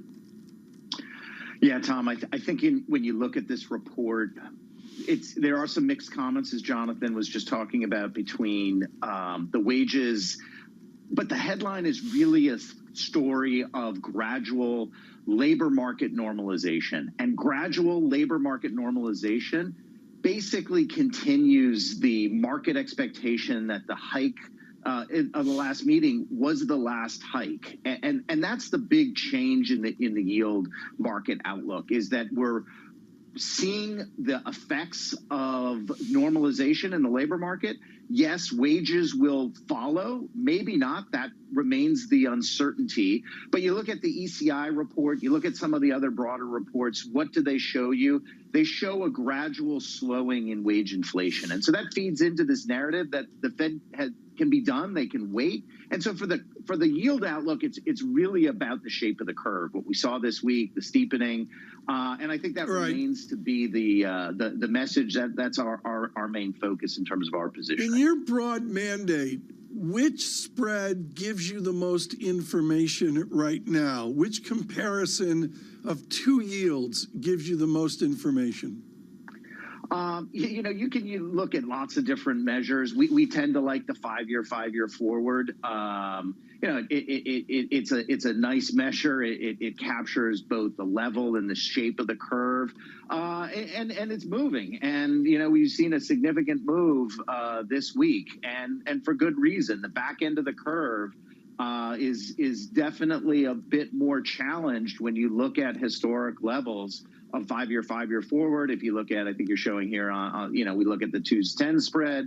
And I think that's really where the market pricing is a little bit vulnerable. When we look at all of the information that we saw come out this week, and away from kind of the monetary policy focus, it's really about fiscal policy. We had the refunding announcement, and you see very, very compressed term premium, both in real and inflationary space. And that's, I think, the vulnerability that we're looking at. Jeff, I have to go back to something that you're saying, that what people are basically assuming is the Fed is done. They're not going to raise rates more. And that's what you're seeing today, where there's a little bit of a move at the front end, but really the move that you're seeing is at the 10-year yield once again reaching 4.2%, the highest levels going back to November. This is the key question. Is the Fed going to take their foot off the brake at a time when we're still seeing wages go up? Is that basically the assumption of markets now looking at a Fed comfortable with 3% inflation over a longer period of time and not needing to get down to 2% so quickly? Well, it's a really good question, Lisa. What does taking the foot off the brake mean? Does it mean not doing another hike that they signaled last meeting, 2 meetings ago? Or does it mean just simply leaving rates unchanged? Or does it mean, as the bond market is anticipating, that they move to cutting interest rates? And I think as we progress this debate, we're going to increasingly talk not about the next Fed hike, but how much inflation decline, if we continue to see that decline, how much inflation decline do you need to see before the Fed has to start cutting rates? Because as inflation declines and the Fed stays pat, real interest rates, the real Fed funds rate, which is the transmission mechanism for monetary policy, that begins to actually increase. So how much actual breaking does the Fed tolerate, not by their action, but by further declines in interest rates? And that's going to be the metric that Powell is really telling you about in the press conference from last week. That was really the story, is that as inflation comes down, their policy gets tighter. And how willing are they going to be to see that tightening in policy? Again, this is all predicated on this expectation that we'll continue to see further declines in inflation. And obviously, if that changes, the whole story changes. But that is kind of the natural breaking that occurs without the Fed having to do anything. Just quickly here, Jeff, it seems like there's been a narrative shift over the past couple of weeks where higher for longer is more acceptable, as well as a soft landing type of scenario. How much are you leaning into this and adjusting your expectation of yields being higher for longer, but also risk assets continuing to chug along in the meantime? Yeah, I mean, part of the problem with adjusting too much is that the market pricing for so many risky assets is already there. So when you look at, is there a lot of opportunity in credit markets, for example, for the soft landing being realized? You see that you're pricing in many cases mid-expansion type levels for expectations. You know, you look at the high yield bond market, for example, it has been on a tightening tear. It has never really reflected the same degree of recession fears and recession probabilities that you see, say, you know, the consensus economics profession now, you know, moving away from, pushing down recession probabilities. You never really had that priced into the credit markets, this huge disconnect between, you know, the SLOOS, the credit indications in the surveys and what's priced in the market. So there is an opportunity. It's really about carry rather than price appreciation, because a lot of that price appreciation already happened off of the November lows of last year. Jeff Rosenberg, thank you so much with BlackRock this morning. Greatly appreciated. Here off the jobs report. Lisa, are you with me here that we got a bid to the market? I mean, we want to go down. I see some red on the screen, and then we come back with a little bit. It's a fractional lift, but within the snooze fest, it's genuine. What I would say is I want to build on what John was talking about, the tug of war between the headline rate that was below expectation and then the wage number that came in stronger than expected.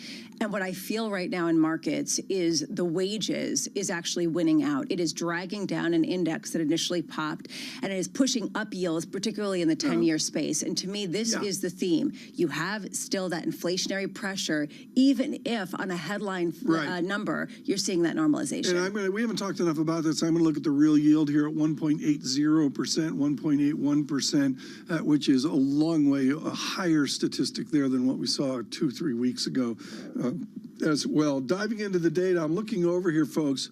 It's like in fourth grade when you look over at the smart guy and say, what's he looking at? It's like 18 columns with 75 rows of data. What's the number on that screen, Mike McKee, that matters? As long as I can still read that tiny print. I can't read it. I'm not old yet. The numbers that matter, of course, today is the unemployment rate and the hourly earnings numbers. And the unemployment rate comes about because we had 268,000 additional workers in the household survey, and they counted negative 116,000 that lost employment during the month. So a big difference there that puts the unemployment rate down to 3.5%. When you look through the overall list of jobs, the two things stand out. One is that the changes are small. For most categories, they're either plus 100 or plus 1,000 or down 1,000 or something like that, as opposed to gaining 10s and 20s. Anything on lifeguards? I don't see lifeguards in there, but that's probably under amusement parks, and we can look at that. But the other thing is that the biggest job-losing category is management of companies and enterprises. And this has been a story that companies are holding on to their lower-skilled laborers because they're afraid they can't find them anymore, and they've been right-sizing or rationalizing their expenses by getting rid of layers of management, and so we do seem to be seeing a little of that in there. Mike McKee, he'll interpret this through the 9 o'clock hour on radio and television as well. Right now, on this jobs day, with all that we see in the market, futures up, fractionally up as well. Without question, the conversation of the day on having the courage to be in this market, given the sum of all our fears. Edward Yardeni joins us, president of Yardeni Research. I can't say enough about his prescience once again across many decades in October of last year. Reaffirm, Ed Yardeni, how a bull acts and moves forward given the many fears that are out there. Well, I've been thinking that we've been in a recession since early last year, as we've discussed before.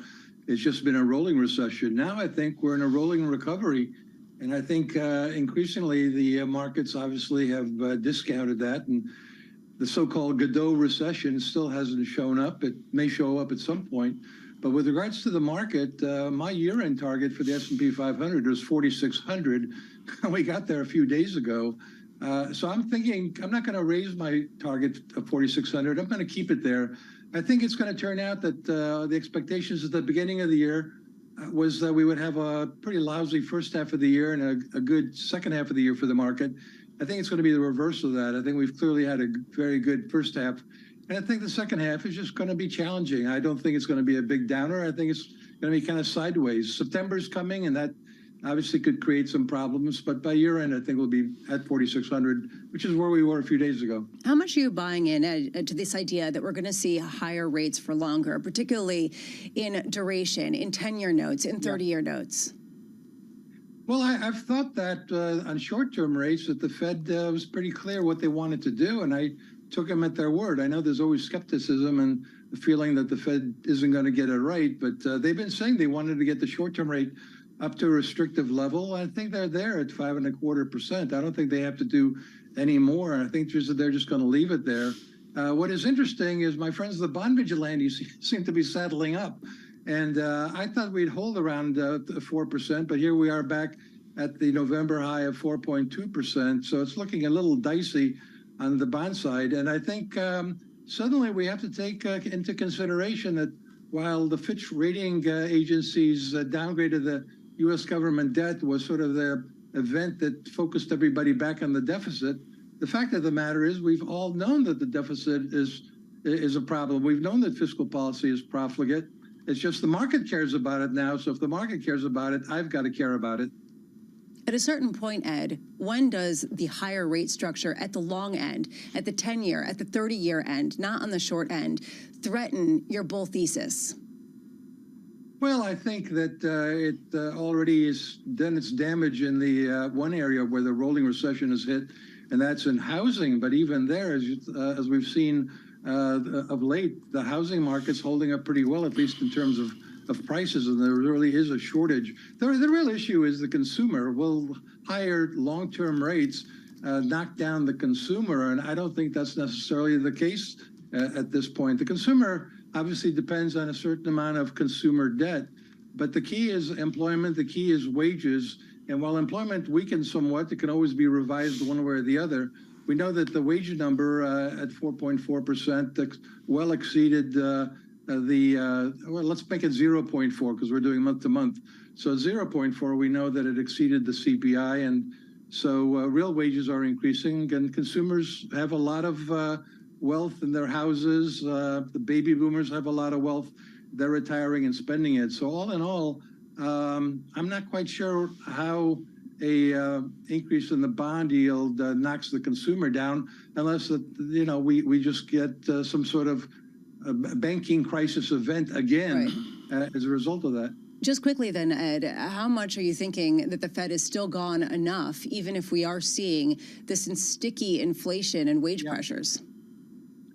Well, it looks sticky, but I think the productivity numbers are starting to come through. Yesterday, we had a remarkable increase in productivity of 3.5%. It was so remarkable that even a bull like myself didn't quite believe it, because it also indicated that employment was flat, which wasn't really the case, as we know, based on the monthly data. But I think productivity is going to make a comeback, and we may very well see wages rising faster than prices. Ed, long ago and far away, on a Friday evening, Lou Rukeyser would sit there with you on the couch, and he'd say, what's it look like long term? Modern day long term is 9 months. Maybe it's a year, Ed Yardeni. For the mere mortals watching and listening, where long term is 3 years or 5 years, frame out the growth you see in revenue of our equities. It seems to be pretty darn good, like 6%, 4%, whatever. Give us a Yardeni 3-year perspective. Well, I actually like to do decade perspectives, and this decade, I think, started out with all sorts of problems. At the very beginning of the decade, before the pandemic hit, I started talking about a possibility of the roaring 2020s with productivity making a big comeback. And that looked absolutely delusional there for the past couple of years. But it's looking like it might be a reasonable way to think about the rest of the decade, not just AI, but robotics, automation, lots of technologies there that are going to boost productivity. And so I think from a revenues perspective, revenues tend to increase along with nominal GDP. If we get a productivity boost here, there's no particular reason why revenues can grow 5 to 8%. Should we fear the concentration of 7, 8, 9, 10 mega names? The mega names have reported 2 of them in the last 24 hours. How should we interpret the durability of what we see from these names? Well, first and foremost, I personally try not to get too emotional about the markets. I mean, it's easy to say and hard to do, and I do go on the same roller coaster as everybody else. But if you try to control your emotions, you just have to deal with the facts. And the fact is, we've got, I call them the mega cap 8. We got 8 companies that account for 27% of the market cap of the S&P 500. And they're great companies, as Amazon demonstrated with its latest earnings report. And I think they're going to continue to have an outsized impact on the market capitalization of the market, which means we have to accept that the PE is higher because their PE is higher. Ed Yardeni, thank you so much on a Friday morning. Mr. Yardeni, Connection Research lost. there, and he reconfirms 4,600 SPX right now, 4,537. So Lisa, I guess Yardeni's saying, you know, sell in August or take a nap in August and come back in January is, well, Lisa, I look at the bond market here. I want to reframe this because I don't think we've talked enough about it today. I got a real yield. I've had 3 days of the plague. I think when I left, the real yield was 1.54%. Now it's 1.7. I don't think we've talked enough about it today. I got a real yield. I've had 3 days of the plague. I think when I left, the real yield was 1.54%. Now it's 1.78%. To me, the real story is the real yield, the 10-year inflation-adjusted yield is up where all of our guests say is a tension point. Now what? What if it exceeds beyond that? Especially because it comes at a time where there's concern about the fiscal profile of a nation paying higher interest rates and seeing the debt deficit increase. And it's raised some real questions. And then you put in an employment report, and I understand why Eddie Yardeni just wants to go to sleep, because how do you parse it through and figure out which narrative thread is the most important to pay exactly, attention? which narrative is most important? It's like battle of the narratives. Well, that's always the case, though. But to your really important point, you got to weight a narrative that is your belief in your retirement plan. Or, you know, not this babble that we do all day, but like, what's my narrative that matters? And I mean, that's the key thing right now. I can't answer the question. Ira Jersey can. Ira Jersey, chief U.S. rate strategist for Bloomberg Intelligence, who's probably listening to us and throwing up his hands and saying, guys, it's all about Japan. I don't know. Ira, what's driving the market right now? Because you are seeing some pretty mixed reactions on the heels of that labor market report. Yeah, I think that the bond market sell-off this week kind of set everyone up for an okay report that we received this morning. The way that I read the employment report was more mixed, because even though wages are growing, hours worked was a little bit lower, and you know, you have had a bit of a moderation in the amount of job growth, and also the mix of jobs continues to be skewed toward the lower end of the wage spectrum. So with losses in information technology, for example, but you had, you know, increased employment elsewhere. For the market, and to Tom's real yield point, you know, most of this move this week, and we have seen a pretty decent sized move, has been in real yields, not in inflation expectations. So the market is more worried about how much supply there's going to be. We have bigger auctions next week, plus some of the global interest rate moves that are being done by the Bank of Japan, ending yield curve control, European central banks continuing to be somewhat hawkish.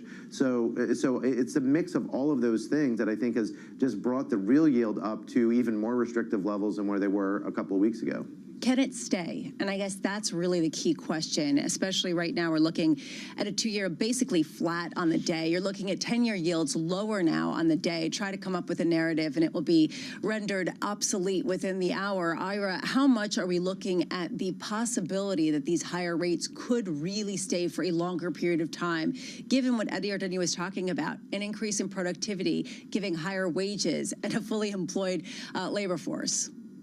Well, that's actually one of the things that we're looking at right now, Lisa, and we'll talk about this more next week in some of our research, is what happens if the Federal Reserve stays on hold, you know, not just for the next 6 months, but for the next 18 months, because that will shift the yield curve to actually, interestingly, you'll see some more bear steepening of the yield curve, still an inverted curve, but just less inverted than it is right now, and signaling that, you know, the Federal Reserve can stay on hold. Look, the way that I view it, the Federal Reserve has 2 mandates, and until one or both of them is completely out of whack, they're going to stay on hold, near current levels. So you're talking about needing job losses as one necessary condition, and the other one is for inflation to continue to come down modestly, which presumably it would if we saw job losses. So I think until those two conditions are met, the Fed's going to be on hold, and that might be another year and a half. We're talking about the problem with a soft landing is that the Fed is just going to be on hold forever. Very quickly here on the real yield, which will really be my focus of study over the weekend and into next week, to be quite honest here. I got a 1.78, 1.80 all of a sudden. I'm at a range where most of our guests say that's it. That's it in 2006 was 2.05%. What are the ramifications if we get real yield convexity into next year, which lifts it up above 2%? Well, if you get it significantly above 2% in 10-year yields, and I think that's just going to be end up being a sign that the market is not convinced that the federal government can reduce the size of the deficit anytime soon. A big reason that we've had this move in real yields, I think, is the supply pressures. We're getting a lot more supply next week. You're talking about $3 billion more in 10 years, $2 billion more in 30 years. The market needs to have a reason to purchase that amount of duration. And some of it is structural, right? You still have insurance companies and pensions. But on the other side, how do you get investors who are looking for price return to get back into the market when it seems like the policies are just going to remain pretty restrictive for a while? Ira Jersey, thank you so much. Greatly appreciate it with Bloomberg Intelligence there on the real yield. Katie Greifeld this afternoon, I believe, with the real yield will be the schedule to see. What's your observation here, Lisa? I don't really know what to make. I mean, I get it's August. It's asleep right now. We're not asleep. We're going to continue here. John's going to have El Arian on. We're going to have a really sprightly radio discussion as well. But what do you make of this? I think that other people are just as confused as you are, and you can see that in the oscillations of the market. I think you nailed it. I think that's exactly it. No one knows exactly what to make of this because it kind of paints conflicting pictures of a labor market adjusting to a new normal, maybe at a time when everyone's just following their gut.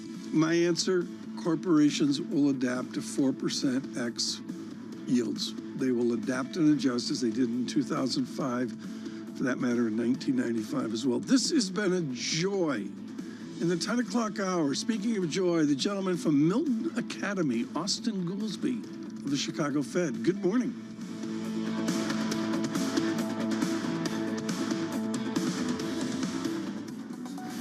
Let's get you to the weekend. Live from New York City this morning. Good morning, good morning. Your equity market just about positive by 1/3%. The countdown to the open starts right now.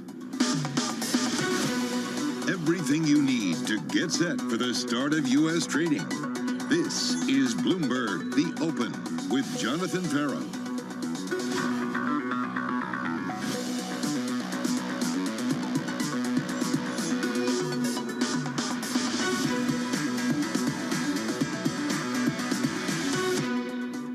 Live from New York, coming up. Soft jobs gains offset by strong wage growth. Amazon results deliver a beat and a raise as Apple drops on worries over a slowdown. We begin with the big issue, jobs day in America. We all continue to watch both the inflation number as well as the jobs data. The jobs report, payrolls. It is a huge focus. We're very data dependent. Watch those wage growth figures. Wage growth really is, there's an obvious direct transmission into that price sort of spiral. The Fed has kind of told us they'd like to see wage growth fall. That, of course, is significant for the Fed. We're in a period where economic data has been strengthening. We've seen a lot of resilience in the labor market. Remarkably resilient. We've also seen a lot of air being let out. It's difficult to say that the jobs market is anything but buoyant. The U.S. economy continues to power through. We do query whether the payrolls numbers are telling the real story. There are many holes in this data. There's still risks out there. The Fed has to obviously consider everything in aggregate. Let's consider that now. All-star lineup this morning, two of them with us at the moment. Mohammed Al-Aaron of Queen's College, Cambridge, alongside BlackRock's Rick Reader. Gents, wonderful as always to catch up with you on Payrolls Friday. Mohammed, you've had 30 minutes to chew over this. Your initial reaction to it? It's a job report that has something for everybody. If you're in the softer landing camp, you will take comfort from a payroll gain of 187,000 below the 200,000 forecast. and lower hourly worked. If you're in the harder landing, you will worry about the 4.4% wage increase driven by 0.4 month on month, and you'll also worry about the low unemployment rate. So, John, we can debate this one for a very long time. I doubt that we will get to a firm conclusion one way or the other.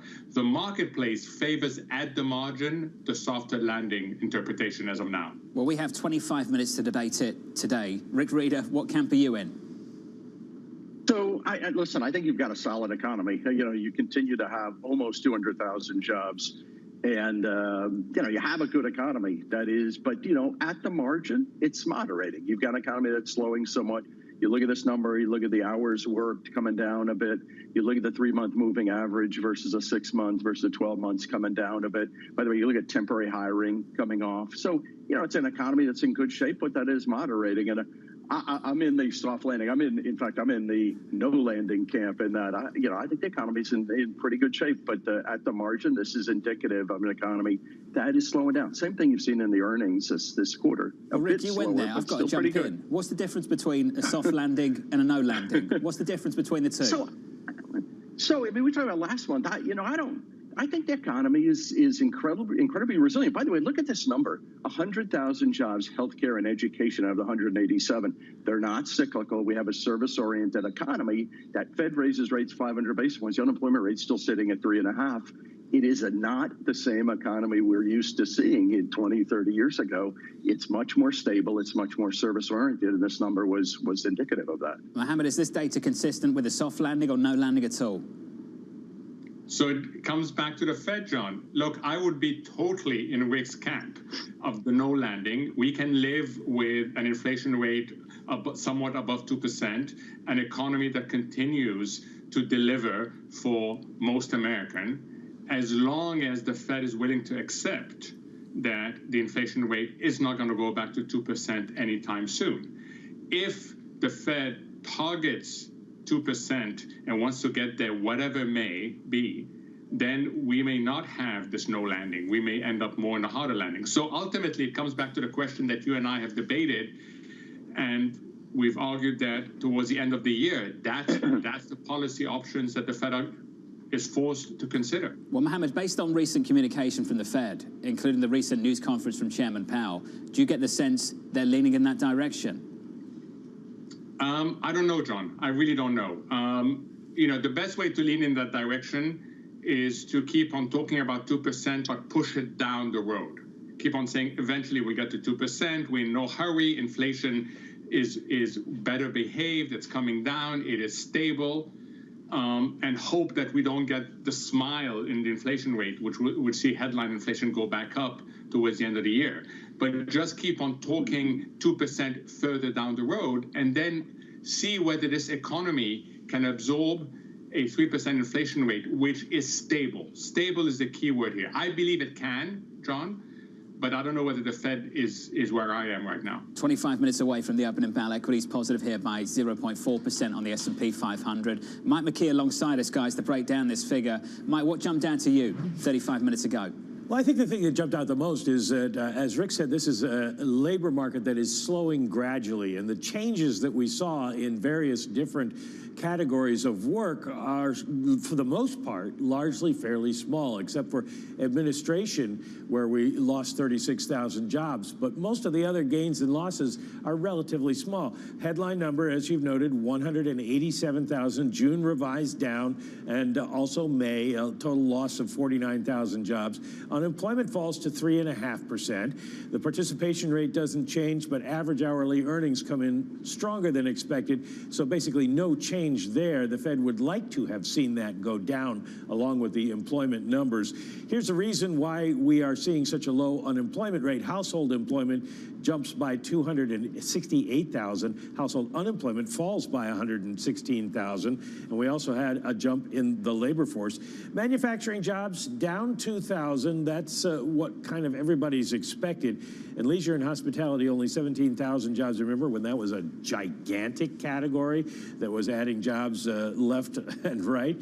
And of course, the other number that the other part that everybody's paying attention to is these average hourly earnings.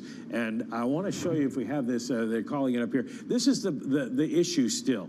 The sort of blue turquoise line at the top is where we are on a year-over-year basis, 4.4%. And that green band is where the Fed wants average hourly earnings to be, between 3 and 3.5%, to keep inflation stable. And so we've still got to see that come down. When that blue line goes into the green band, the Fed can feel like maybe its work is almost done. Mike McKee, thank you, sir. Rick, you used the word moderating. I want to build on that. Payrolls growth is moderating. Wage growth is still hot.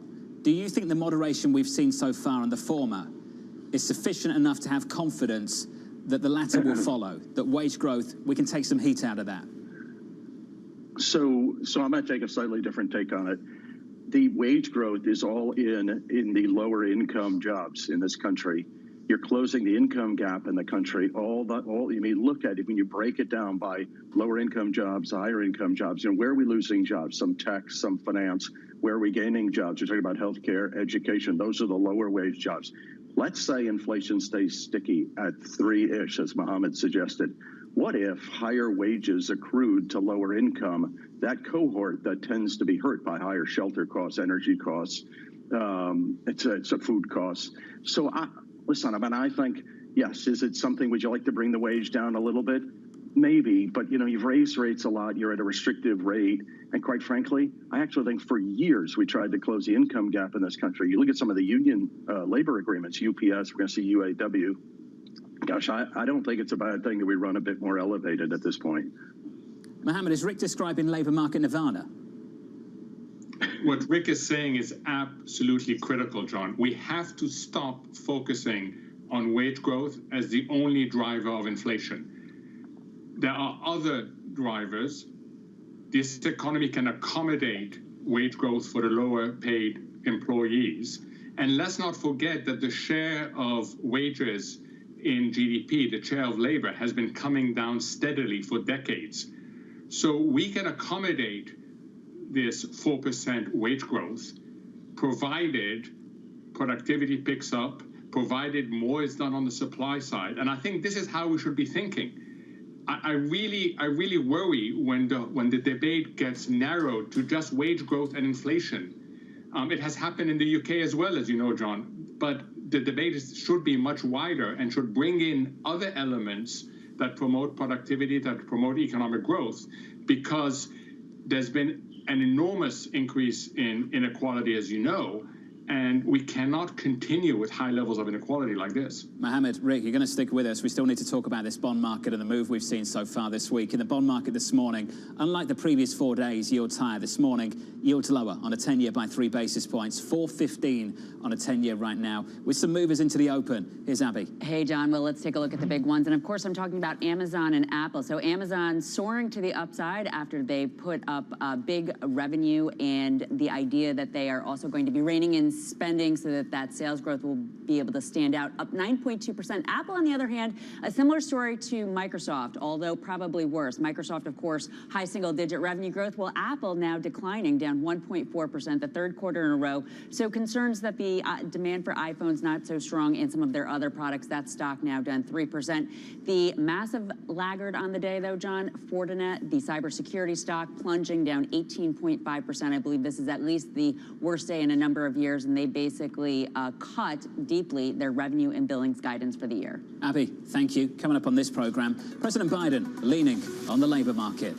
We're still seeing some lingering effects of the pandemic on the jobs market. So everything from the rate of hiring to the labor supply. There's still some industries like leisure and hospitality, like government, that have scope for catch-up. I think that's going to help bolster payroll growth still over the next few months, even as we have seen demand for workers come down. Labor power in America, that conversation up next. And on this bond market, Rick Reeder and Mohammed Al-Arian.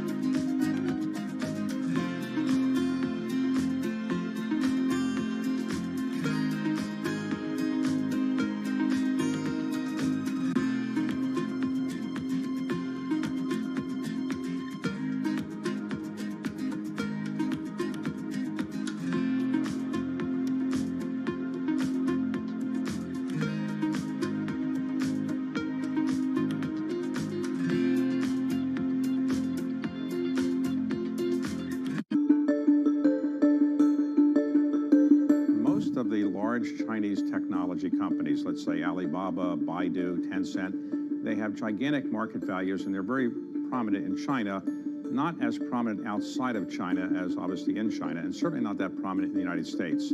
TikTok, by contrast, is not in China, but it's gigantic outside of China, of the United States and everywhere. What did TikTok do that enabled a Chinese-based company, parent company at least, to do so well outside of China? We think it's challenging to build a global company in general, but the best ones we have seen so far are ones that take very consistent global learnings and adapt them to the local countries that they are operating in. So you need to be global and local at the same time.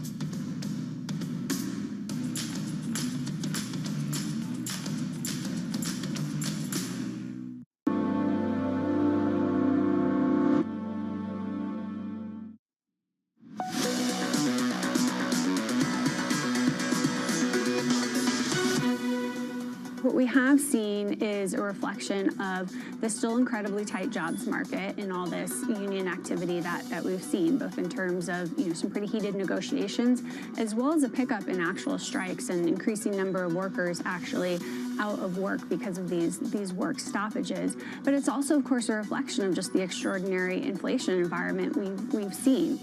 Sarah House of Wells Fargo weighing in on the U.S. labor market. Jobs in America serving as a key pillar of President Biden's 2024 election strategy. In recent weeks, the president making a series of speeches focused on job creation, manufacturing and unions. Meanwhile, today's payrolls number coming in lower than expected, with the unemployment rate falling once again. Kaylee has more. Hey, Kaylee.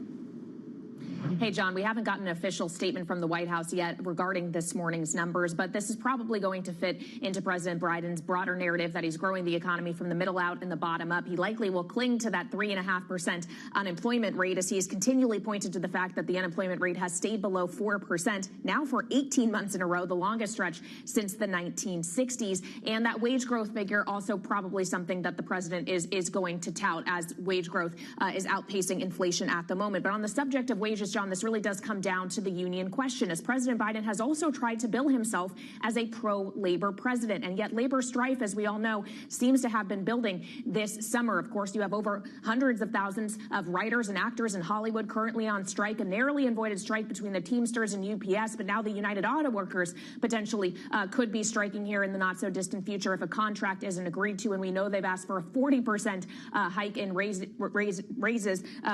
The news just in the last 24 hours. So that complicates the messaging for this pro-labor president. We also have to keep in mind that his economic messaging broadly doesn't seem to be resonating that much at this point. A CNN poll released yesterday showed he has just 37% approval on the economy, only 30% approval on his handling of inflation, and 51% of those surveyed said the economy is getting worse. John. Katie, thanks for that. And it's coming with some extra debt as well. This headline out of the Treasury in the past week, the Treasury penciling in some $1 trillion worth of issuance in all this quarter.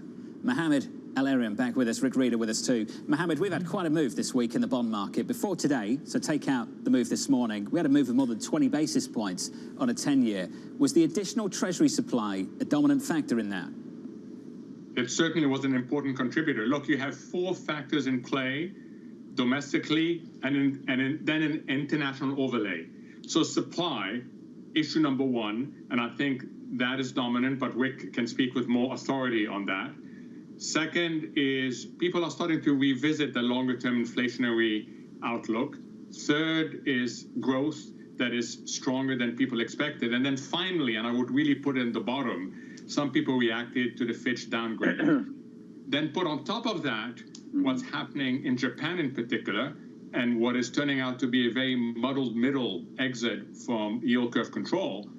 And that explains not only the sharp move up in yields, but also what's been happening to the curve. So, Rick, from your perspective, what was the dominant factor behind this week's move? So I'd say everything that Mohammed said is right. I think the other one that's in there, I think the interpretation of the economy is in decent shape, and maybe we say stickier inflation is significant.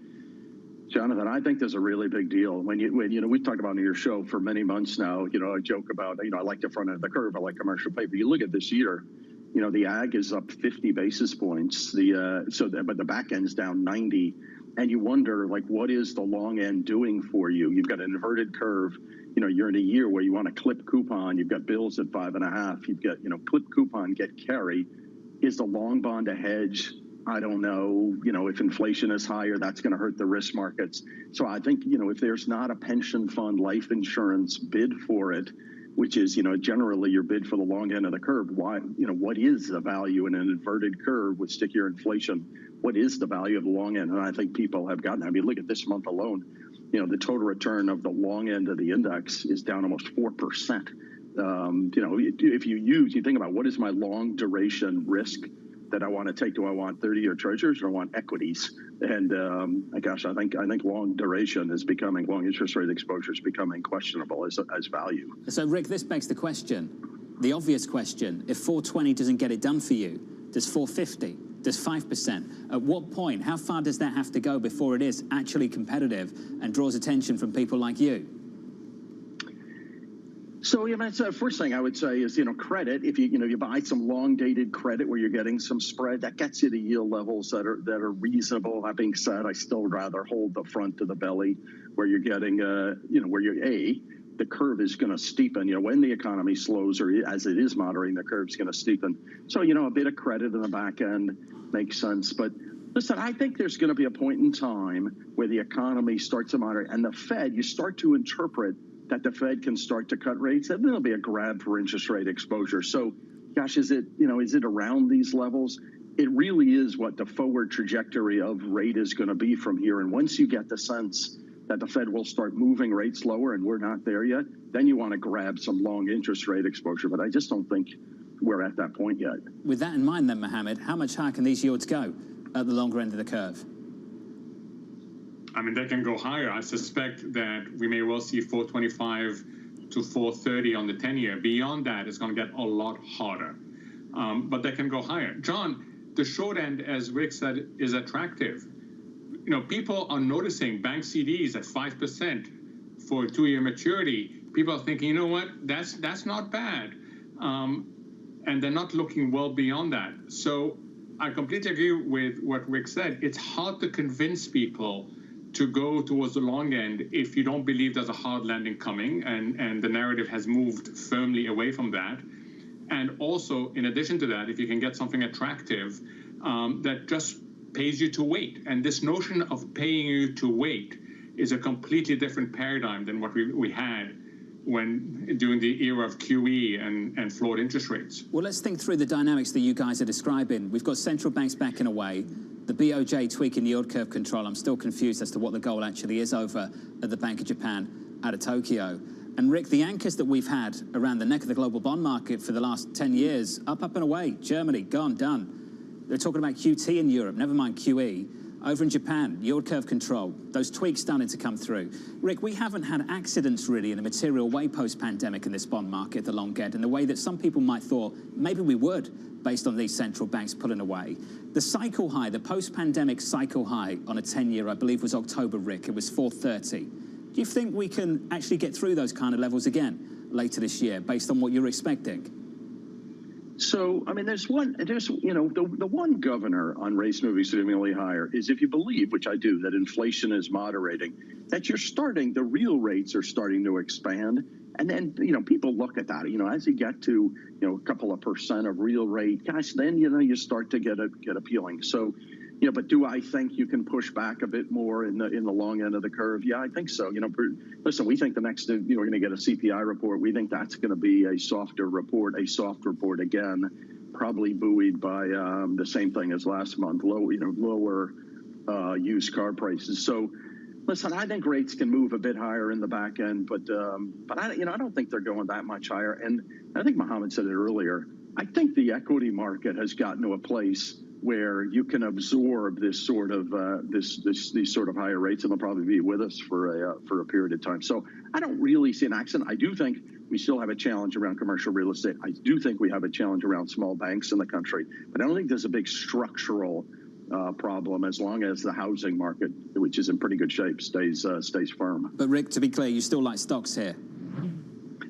I do. I mean, if you said, again, it goes to that point of I've got long-durated risks that I can take. I don't want to take in the back end of the Treasury curve. I think equities, and are we shifting our equity exposure a bit? There are a lot of businesses that actually trade at low multiples. We talk about autos, we talk about airlines, home builders, parts of the energy sector that trade at pretty low multiples. European banks trade the low price to book. There are enough stocks that have, we could debate, semis. But there's enough equities that get you low multiples that as long as you believe the economy is moderating but in decent shape and the central banks are off the tightening boil, they're okay, to hold here. Particularly alongside, I've got carry in the portfolio that gives you a lot of ballast for what is a pretty stable portfolio today. Gents, let's keep doing this. I love this. My favorite day of the month. Rick Reader, Mohammed Al-Erin, post payrolls. Enjoy it. Have a great weekend, guys. Appreciate it. Post payrolls, Mohammed Al-Erin there and Rick Reader responding to that jobs number. Just a slight downside surprise on the headline number. Equities right now positive by 0.4% on the S&P. Coming up, the morning calls in later. Michael Collins of PGIM, Anastasia Amoroso of iCapital, joining us around the opening bell on what's happened in this labour market. And joining us on tech and Apple specifically, Angelo Zeno of CFRA. All of that still to come. Your opening bell, 7 minutes away.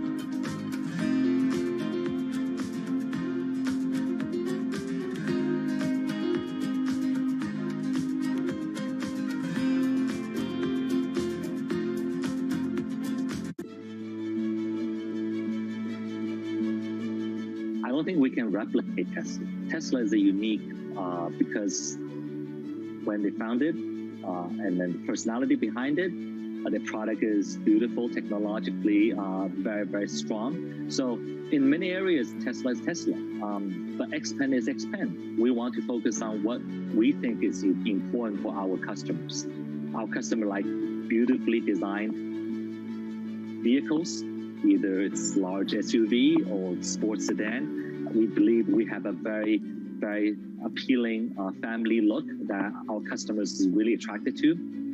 They like to have user-friendly features inside the cabin that has a technology feel. It's very smart. It enables them to really utilize the vehicle that's different.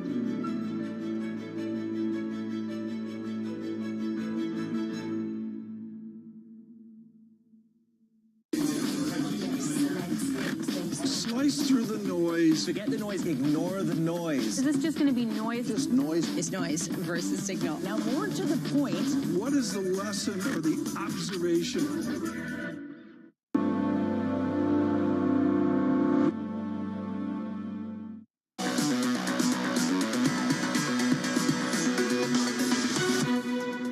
5 minutes away from the opening bell. Equities just a little bit firmer by a third of 1% on the S&P 500. That's the price action. Let's get to some morning calls. Rosenblatt downgrading Apple to neutral. The analysts seeing third quarter results highlighting a slowdown phase. Morgan Stanley raising its Amazon price target 175 from 150. The analysts citing strong results and guidance across the company's retail and AWS units. And finally, TD Cowen downgrading Moderna to market perform. The analysts saying near-term catalysts remain tight.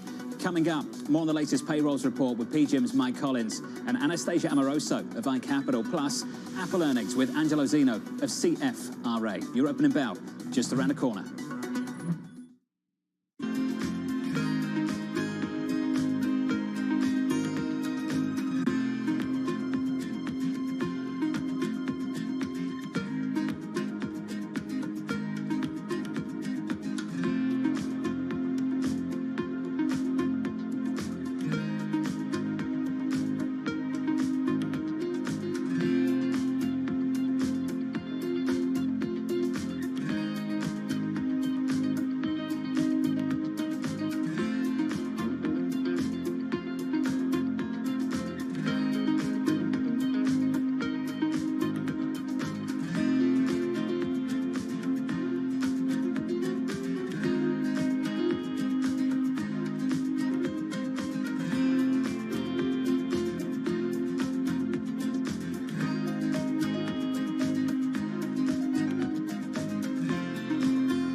maybe I should go do something else. I can't do anything better than I'm already doing. I already turned this company around. I've made a lot of money for the investors, the shareholders, and yourself.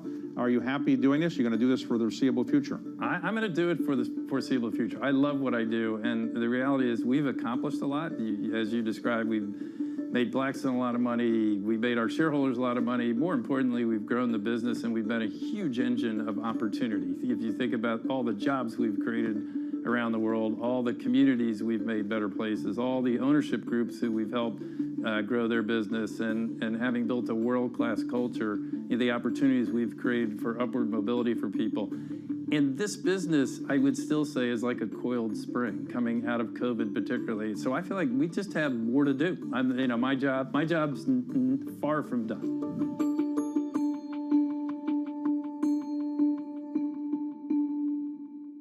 The names that move markets are on Bloomberg. China has seen slower growth than they expected. Many countries do depend on strong Chinese growth to promote growth in their own economies. For the United States, growth is slowed, but our labor market continues to be quite strong. I don't expect a recession. I think we're in a good path. Nobody covers business like Bloomberg, your global business authority. In a multi-trillion-dollar industry, there's a lot of ground to cover. We indeed have a rally. We're talking a lot of dividends. We're talking income. We'll show you what's happening in ETFs like no one else. Bloomberg ETF IQ, Monday on Bloomberg. I think that it's hard to put your head around any narrative. Let's just be honest. We've had sort of a shift in, are we in some sort of stagflation fears moment? People were talking about that all day yesterday.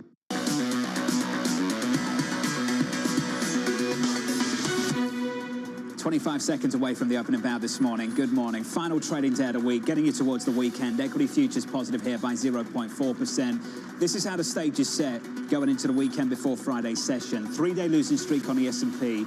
And so far, before this, on course for the biggest weekly drop going back to March. There's your opening bell. Switch on the board. The pain, the catalyst for it. In the bond market through much of the week, yields higher every single day through Thursday, and then we pull back this morning by 4 basis points. 413.70 on a 10-year, pulling back from new highs for 2023 on a 10-year yield. This morning, yields lower off the back of that job market report. The labour market report, really a tug of war between a downside surprise on payrolls and then hotter wage growth than expected on the other side of things as well. We'll debate that in just a moment. Off the back of it, the euro showing some strength, or I should say the dollar showing some weakness. 110.22. Euro dollar positive by 0.7%, and we had a bit more weight to that crude rally more recently. $81 and about 80 cents on WTI, higher here by 0.4%. About 40 seconds into the session, positive by 1/3% on the S&P. On the Nasdaq, up by a touch more. One stock to watch at the open, DraftKings. Second quarter sales beating expectations as the company raises its full-year guidance. The CEO saying this: DraftKings produced outstanding results. We grew revenue at an impressive year-over-year rate and maintained our focus on operational efficiency. Abby has more. Hey, Abby. Hey, John, and the stock is reflecting those results. It is surging up at this point 14.5%, the best day since early May, the highest level since November of 2021. So specifically, they actually put up a surprise profit. They also beat revenue by about 15%. Analysts on the street very positive, thinking that this is going to be a bit of a turnaround for the company, that this online betting and fantasy sports betting company, that they have moved in the positive direction, positive EBITDA for the first time, and that the gambling, the momentum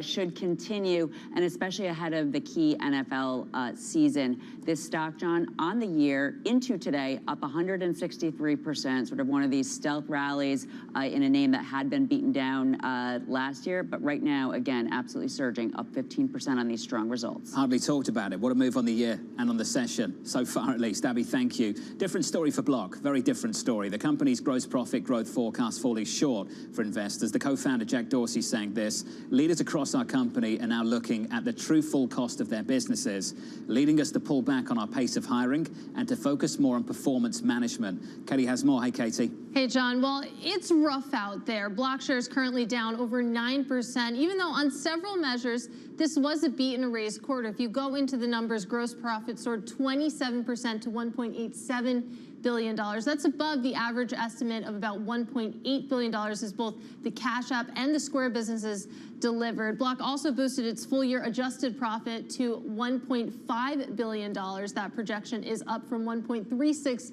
billion, and that's all good news, but it's that guide that you mentioned that's showing up in the shares today. The guide for July's gross profit growth came in at 21% year over year. That's actually slightly above Wall Street's consensus, but as Jefferies analyst Trevor Williams phrased it, that figure likely below buy-side expectations. And you can see that in the stock this morning, now down 10% as trading gets underway, higher by just 6 or 7% on the year, John. Brutal stuff. Thanks for that, Katie. That stock getting hit hard around the opening bell about 3 minutes into the session. I want to turn to tech, the two big names. Amazon giving a positive sales outlook while Apple faces a big sales slowdown. The CEO, Tim Cook, saying, quote, "We continue to manage deliberately and innovate relentlessly, and we're driven by the sense of possibility. Those efforts inspire." Ed Ludlow, almost poetic from Tim Cook there.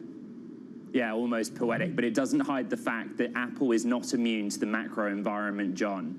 What we got was a story where the smartphone market in the US is not strong. There were bright spots, and the numbers are mixed going into the rest of the year. So ultimately, Apple beat on fiscal third quarter revenue, the quarter ending in June, coming in overall at $81.8 billion, slightly ahead of expectations. But in the fiscal third quarter just gone, iPhone revenue was softer than expected. What it means, all told, is that this is the third consecutive quarter where Apple has experienced year-on-year declines, going back to 2016 for 3 consecutive quarters.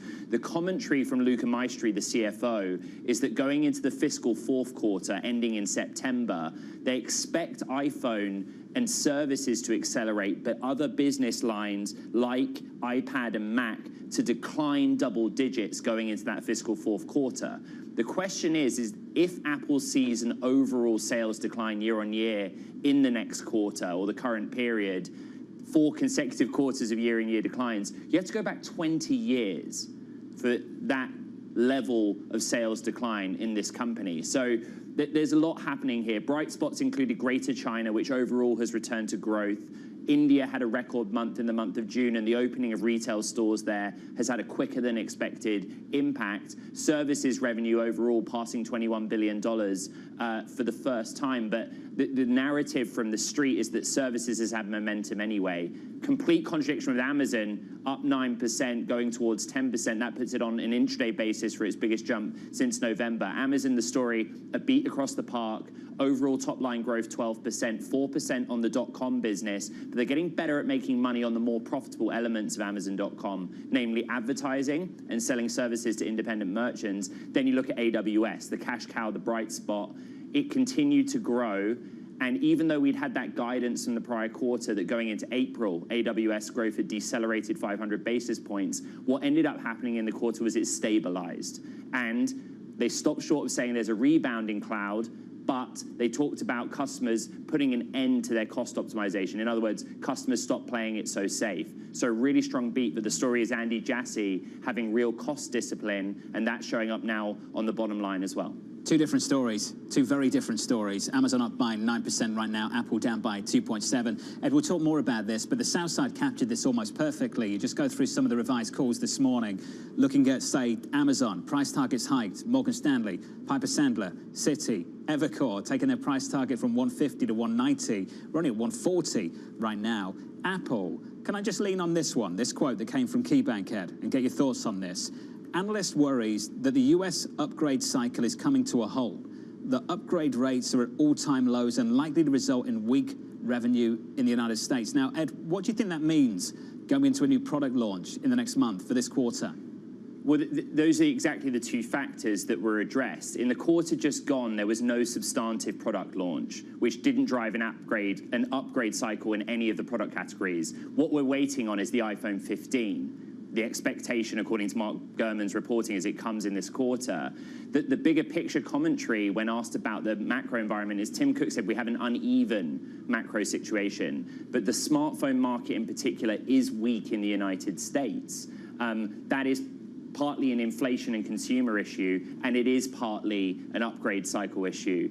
And as you know, during earnings, Apple does not talk about products that are not yet released. But that is what the expectation is. And again, I go back to it, John, but for me, you always get the key detail, not necessarily from Tim Cook, but Luca Maestri, the CFO. And he gives very small but specific guidance that going into the fiscal fourth, iPhone accelerates again. And a big part of that, we think, is going to be the release of the iPhone 15. Interesting. Ed, stay close. We'll come back to you on that. The broader market right now, a lift here, a pickup, about 7 or 8 minutes into the session, up by 0.6% on the S&P, on the Nasdaq, up by 1 full percentage point.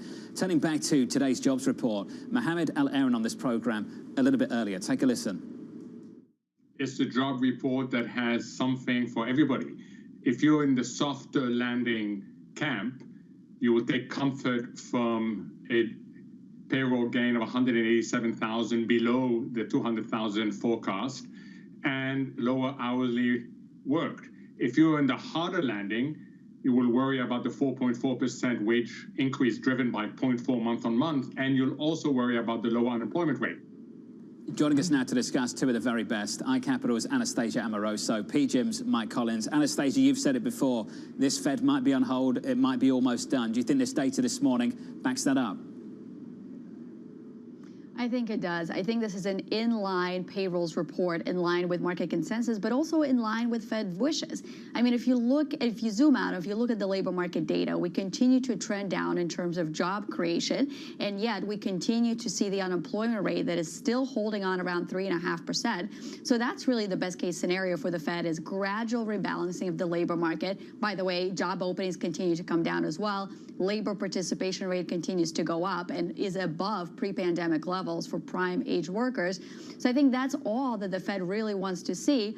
And of course, yes, there's a 4.4% wage growth number, but look, 4.2, 4.4, I think they're close enough. So I think the Fed is going to take that in addition to the inflation data that is showing a disinflationary trend, and we'll say this is in line with what we want to see, and therefore we may have to pause here. Mike Collins, would you agree with that assessment? Yeah, it feels like the soft landing camp is definitely winning out here, Jonathan. In fact, after today's move lower in rates across the intermediate part of the curve, the markets have effectively taken out the probability of any more Fed rate hikes. So our view is the Fed is done. The funds rate is restrictive enough, is going to continue to get more restrictive as inflation falls, that passive tightening everybody's talking about as the real rate continues to go higher.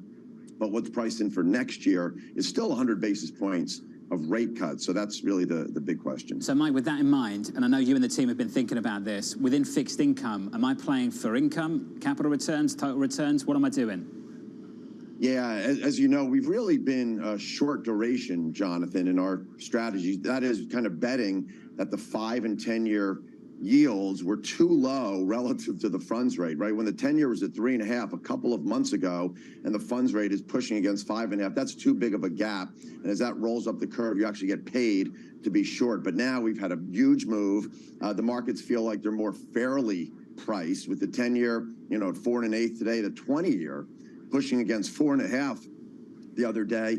That feels fair value to cheap to us. So we're covering that in and certainly advising our clients to add duration here. You are clipping a coupon. You're clipping a bigger coupon every day. It's a great yield the bond market is offering you. And you do now finally have the potential for some upside in price if you kind of continue to get a moderation in growth. Anastasia, that's the fixed income side of things. On the equity side, I've said it a few times already this year, it's worth saying again, you've had a great year on the equity market, much more constructive than most coming into the year, and you remained constructive. Now you're looking for that broadening out. Are there reasons to believe that can continue after it started around June this year? Yes, for sure. I think the biggest reason is economic growth. I mean, if you look at, for example, the Atlanta Fed GDP now number they came out, the nowcast for the third quarter is running at 3.9% GDP growth. I mean, that is better than the first 2 quarters. It is an acceleration versus the deceleration that the consensus was expecting.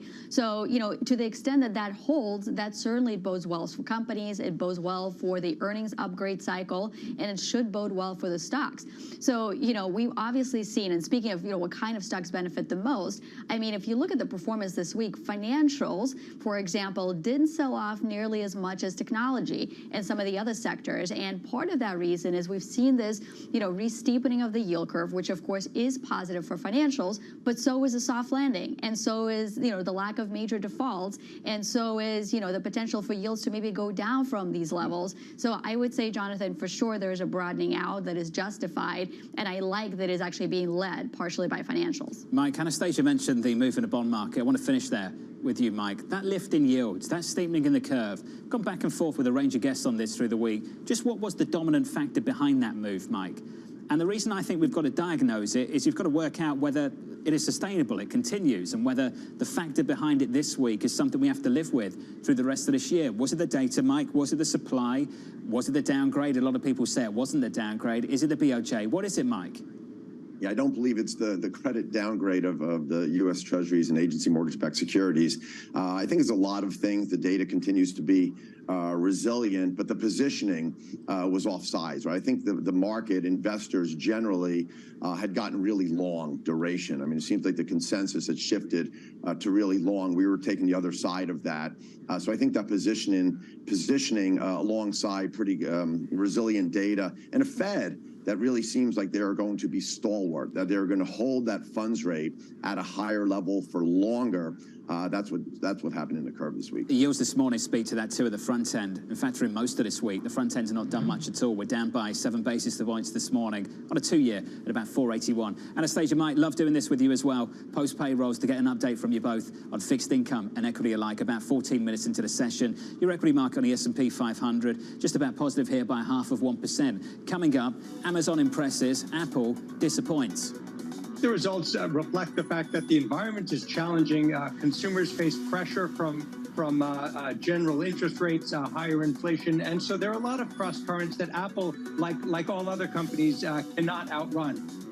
We'll head back to the West Coast and catch up with Ed Ludlow. Plus, up next, CFRA's Angelo Zeno.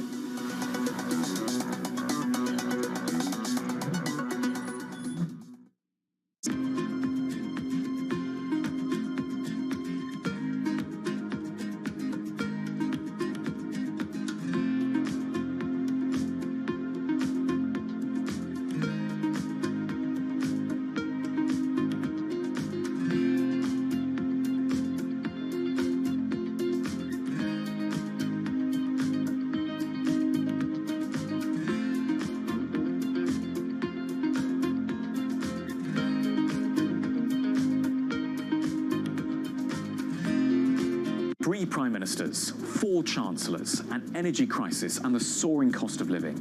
It's been a hard year for startups, but even in the toughest times, some of the best ideas are born here in the UK. Bloomberg UK's Startups to Watch will profile the brightest companies under 10 years old, with the winners unveiled at the Bloomberg Technology Summit in London in October. Get your entry in by the 7th of August for the chance to have your company profiled and to attend unique networking events. Good luck, and we hope to see you there. From the world of politics. We're not going to be relying upon countries whose values we don't share. To the world of business. It's all about corporate power at the end. Balance of Power. Live from Bloomberg's Washington headquarters. We're going to be more excited what's in store for you. How long will it take? How many years? Why don't we take this one day at a time? Good luck. Everybody has a perspective. Every weekday at 5 p.m. Eastern Time. Join host Anne-Marie Hordern. It's the one area, really, of bipartisanship. I think we're getting more of it. That's optimistic. And Joe Matthew. The debt ceiling is looming. How close are we going to get to the line before you start to worry? Alongside Kaylee Limes. The door was open for regulators to do more, and that puts the Fed between a rock and a hard place. As they deliver news. This is such an important economic issue. He's no longer trying to run away from that. Really blew some minds. Insight. We can both invest in law enforcement and also make sure that communities feel safe in their own skin. And analysis. I think your audience will get this more than most. This is not the Republican Party that you know. It allows him to do what he did so successfully in 2020, which is run against crazy. From and about politics' biggest power players. This was the zombie case, and it's now more than well alive. That's for sure, with 2 more potentially to come. I'm willing to have this battle. It is vitally important. This is the intersection of Washington and Wall Street. Bringing people directly to the decision makers that impact your investments and your life. Balance of Power, every weekday at 5 p.m. Eastern, only on Bloomberg. your global business authority. Tonight, Wall Street Week comes to you from Colorado. Join David Weston for the 2023 Aspen Economic Strategy Group meeting. Special guests Cecilia Rouse, Raphael Bostic, Brian Moynihan, David Cody, Austin Goolsby, and Larry Summers join David Weston for exclusive conversations on persistent inflation, rising debt, and demographic challenges in the U.S. and around the world. It's a Wall Street Week you won't want to miss. Tonight at 6 p.m. Eastern with replays all weekend.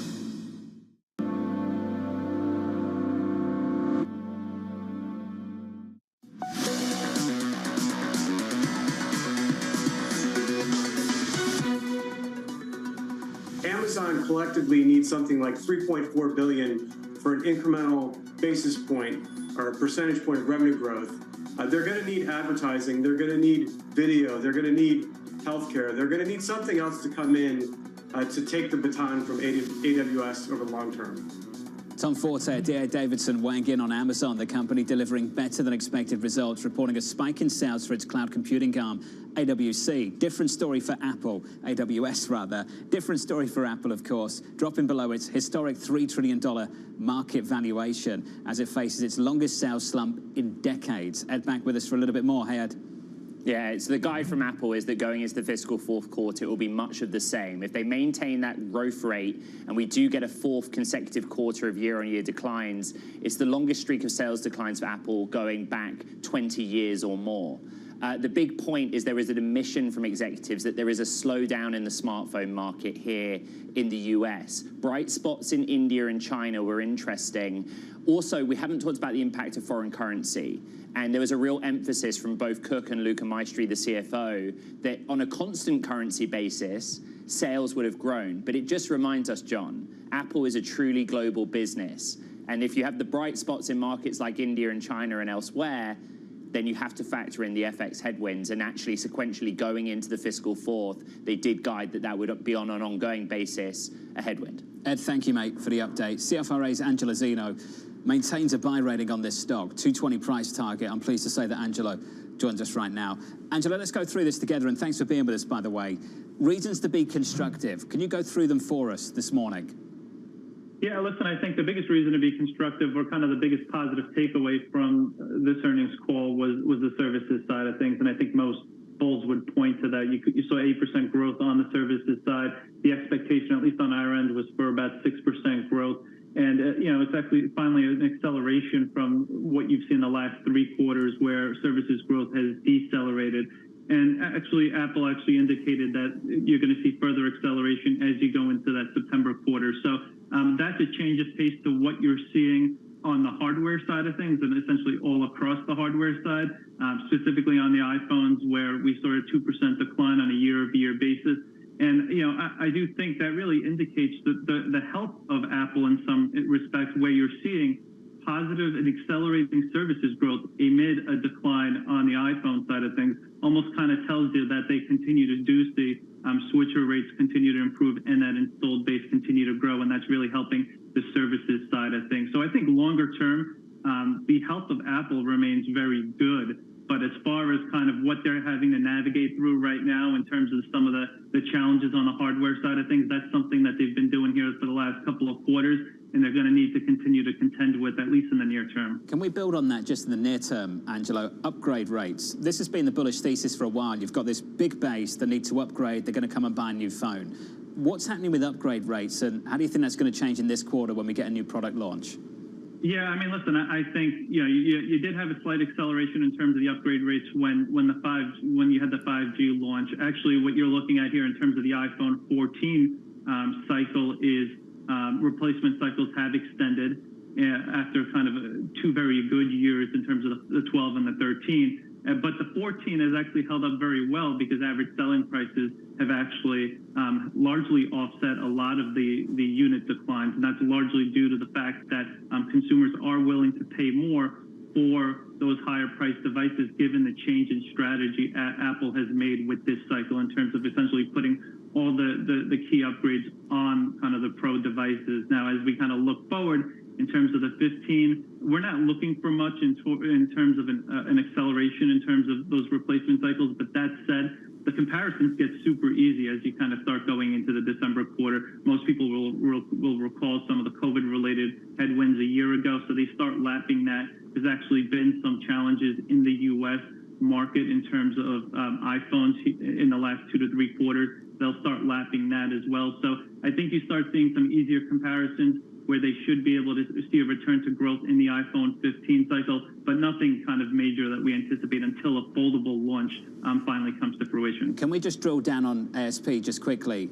The average selling price of a phone. Angela, there was a hope this year that if unit sales growth was stable, that they'd be able to do something with the average selling price of the phones they sell. Based on what we've learned in this quarter, do you think they can?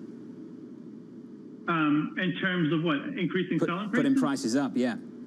Yeah, I mean, listen, I think there's the potential that they can do that on the pro side of things, and it might be something that they look to do on the next cycle. But to be honest with you, given some of the challenges that we're seeing kind of specifically in the U.S. market, I'd kind of be hard-pressed to really see them really increase prices on my end of things. I mean, we'll kind of see what happens here, with the iPhone 15 cycle, but I'm not necessarily kind of embedding that within our forecast. Angelo, thank you, sir, for the update. Angelo Zeno there, constructive on the longer-term opportunities, near-term challenges could linger. For the stock, we're down by close to 3% at the moment. About 23 minutes into the session, positive here by 0.4% on the S&P. Up next, your trading diary.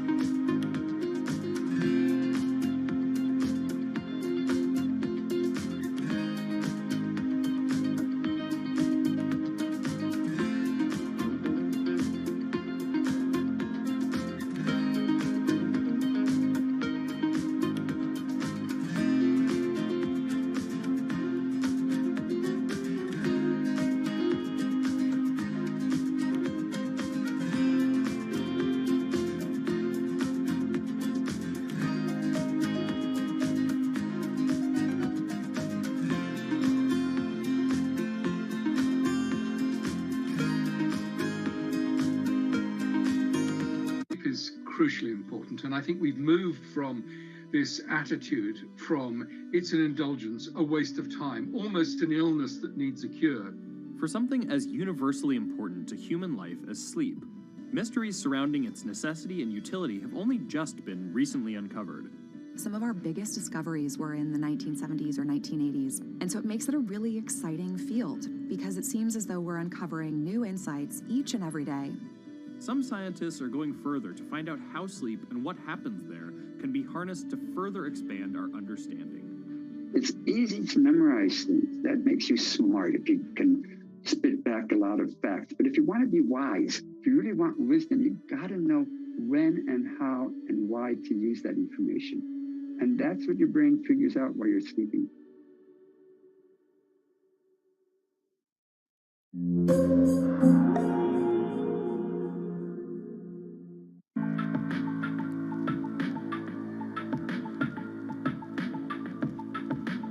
This is Bloomberg.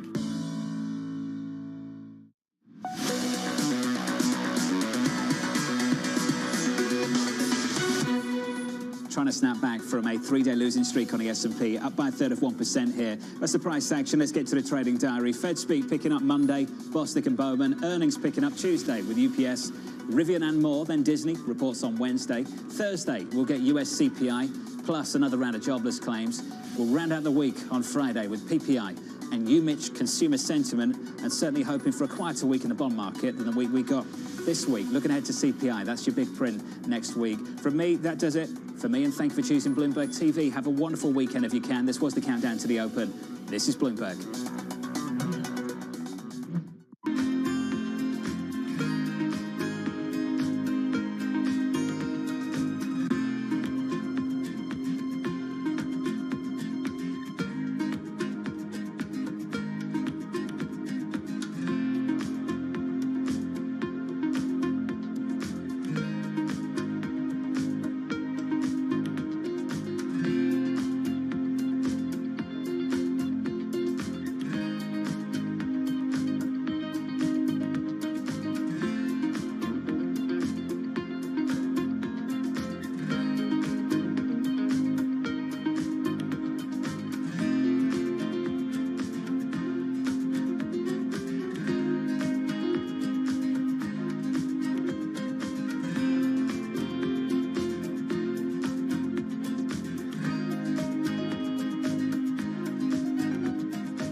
large Chinese technology companies, let's say Alibaba, Baidu, Tencent, they have gigantic market values and they're very prominent in China, not as prominent outside of China as obviously in China, and certainly not that prominent in the United States.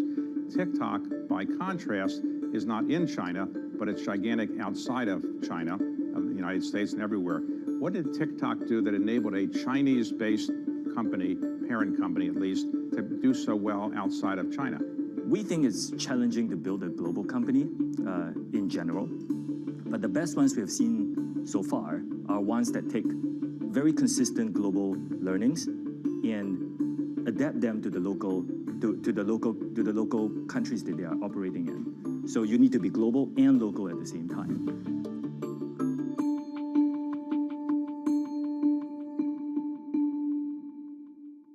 How did Jeff Bezos realize you could sell anything on the internet?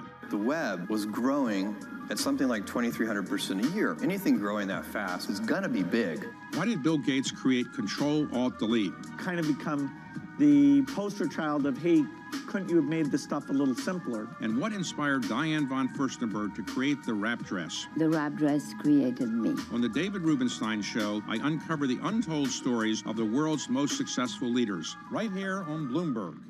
Good morning, good morning. This is Bloomberg Surveillance on TV and radio. Welcome to Bloomberg Markets, China Open. Good morning, everyone, and welcome to the Pulse. This is Bloomberg Technology. And welcome to Balance of Power. This is Bloomberg.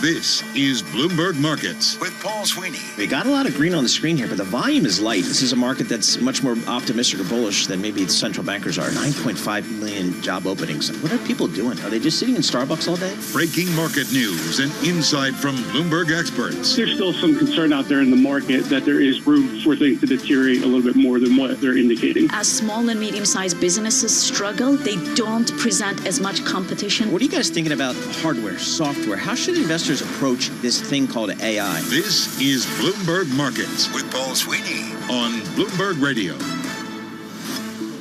Good Friday morning from the Bloomberg Interactive Broker Studio in New York City to our worldwide audience. Green on the screen on the back of those labor numbers. We'll break them down going forward. We're also going to listen to a simulcast. Bloomberg David Weston interviews Chicago Fed President Austin Goolsbee in Aspen. We'll take that in just a couple of moments. Plus, we'll check in with Tom Gimbel. He's CEO of LaSalle Network. We always talk to him on Jobs Day because nobody's more tied into the hiring and firing world than Tom Gimbel. So we'll check in there. Plus, Ben Emmons, head of fixed income at New Edge Wealth, is going to join us in studio to give us his sense of kind of what we're seeing on the economic front and what it means for the markets going forward. So a lot coming up in this hour. We're going to kick it off with John Tucker and get a Bloomberg Business Flash. John. All right, Paul, stocks higher, yields are lower. The moderating employment picture, at least that seems to be the narrative investors have latched onto for now. Payrolls rising less than forecast. That is Fed friendly, but the average hourly earnings were more than expected. And former Fed Governor Randy Kroszner says you do have to look beyond the headline number in today's jobs report. The hawks in the Fed are really going to focus in on the wage growth. And that's going to be the real concern for them, because the thing that's going to make inflation persist and be difficult to bring down in a sustainable way will be employment costs. And Apple is lower, shares right now down 3.3%. Sluggish iPhone sales overshadowing strong revenue growth in China and sales in India. Upturn in Amazon's e-commerce business, that's encouraging. It could add to sales growth. Amazon right now, that's given a pop to the NASDAQ 100 and the S&P 500 right now. It is up 9.2%. And then we'll do Icon Enterprises. How about we end there? Yes. What are you saying? It is down 27%. What goes around comes around. Carl. I was going to say poor Carl. Anyway, we check the markets for you all day long, right here on Bloomberg Radio. I'm John Tucker, and that's your Bloomberg Business Flash. Simone and Paul. All right, John Tucker, thank you so much. We appreciate it. Simone Foxman joins us here today. Good morning, Simone. Happy to be here with you, Paul, in on a Friday. In on a Friday. For the first time in a while this summer.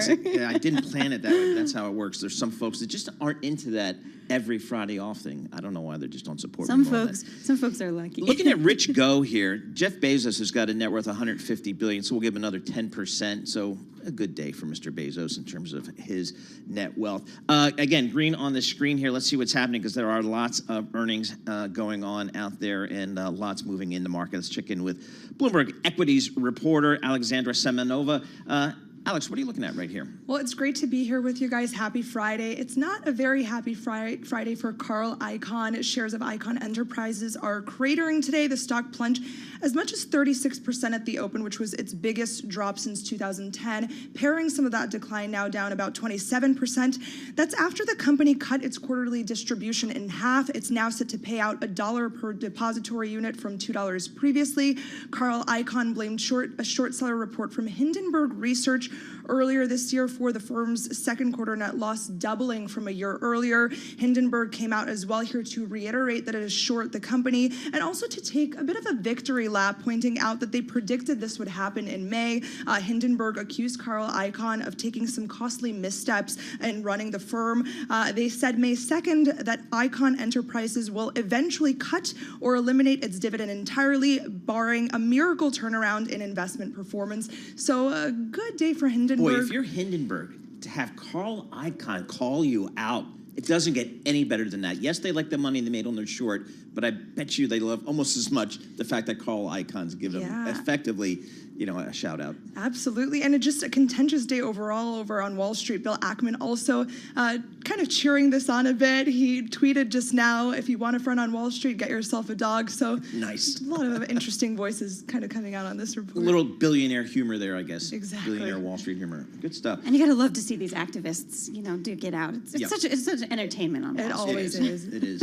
What's it like out in the Hamptons at the Icahn estate this weekend? It'll be interesting to see. What else you got? Because we had a bunch of earnings last night after the close, Alex. Yeah, of course. Apple is an important one today. Shares down more than 3%. Its market value is set to dip before that historic $3 trillion level after its outlook for the fourth quarter sparked worries about demand for its handsets and other gadgets. An analyst from Neuberger Berman was on Bloomberg Television yesterday. He said that this report was a reflection of some crosscurrents that Apple just cannot outrun. So still raising some concerns about, interest rates, persistent inflation weighing on consumer demand over there. Apple is definitely one to watch today. Yeah, it's interesting. We had Gene Munster on, who I think is one of the top voices on Apple for the last 20 years. And he remains, not surprisingly, still bullish here. Mm-hmm. But it's interesting. The call on Apple for the last 4 to 5, 6 years from Wall Street has been, don't focus so much on the new phone coming or the new gadget coming, because quite frankly, there's not much in terms of an oh wow moment for that company because it's just so big. No new product, whether it be an iPad or anything like that, or the wearables more recently, can really move the needle. It's a services business. Focus on that because that's where the top line growth will come from going forward for this company, and that's where the improved profit margins will come from. So focus on that. And that's kind of what happened this quarter. I mean, the services revenue did grow, some good, which contributed to the profitability. However, not quite enough to offset what are flat to declining sales of certain products. Yeah, I mean, it's kind of interesting that the shares are down 3.5% in trading so far. I mean, also, I suppose if you work this into this broader narrative of, a sluggish consumer, slowing down consumer, maybe you shouldn't be surprised that we saw some less, positive than anticipated. I mean, I got the iPhone 11. What do you have, Alex? You probably have the I have the iPhone 13. It's suddenly doing that thing where it's kind of starting to lag a bit. Apple has admitted before that it kind of, wants people to buy new products, so it'll stall some of the previous ones. So Alex, I feel like that might be happening. I have a iPhone 14 Pro. Oh, nice! Look at you. Well, John's still got the flip phone, but he's happy with that. I have a BlackBerry. I wish I had a flip phone. I'm sick of my smartphone. I would love a flip phone. All right, so I've got, I think, an 11, and I'm happy with my 11. I don't feel the need. Whereas back in the day, 10 years ago, I guess, I felt like I was upgrading every year, every 2 years.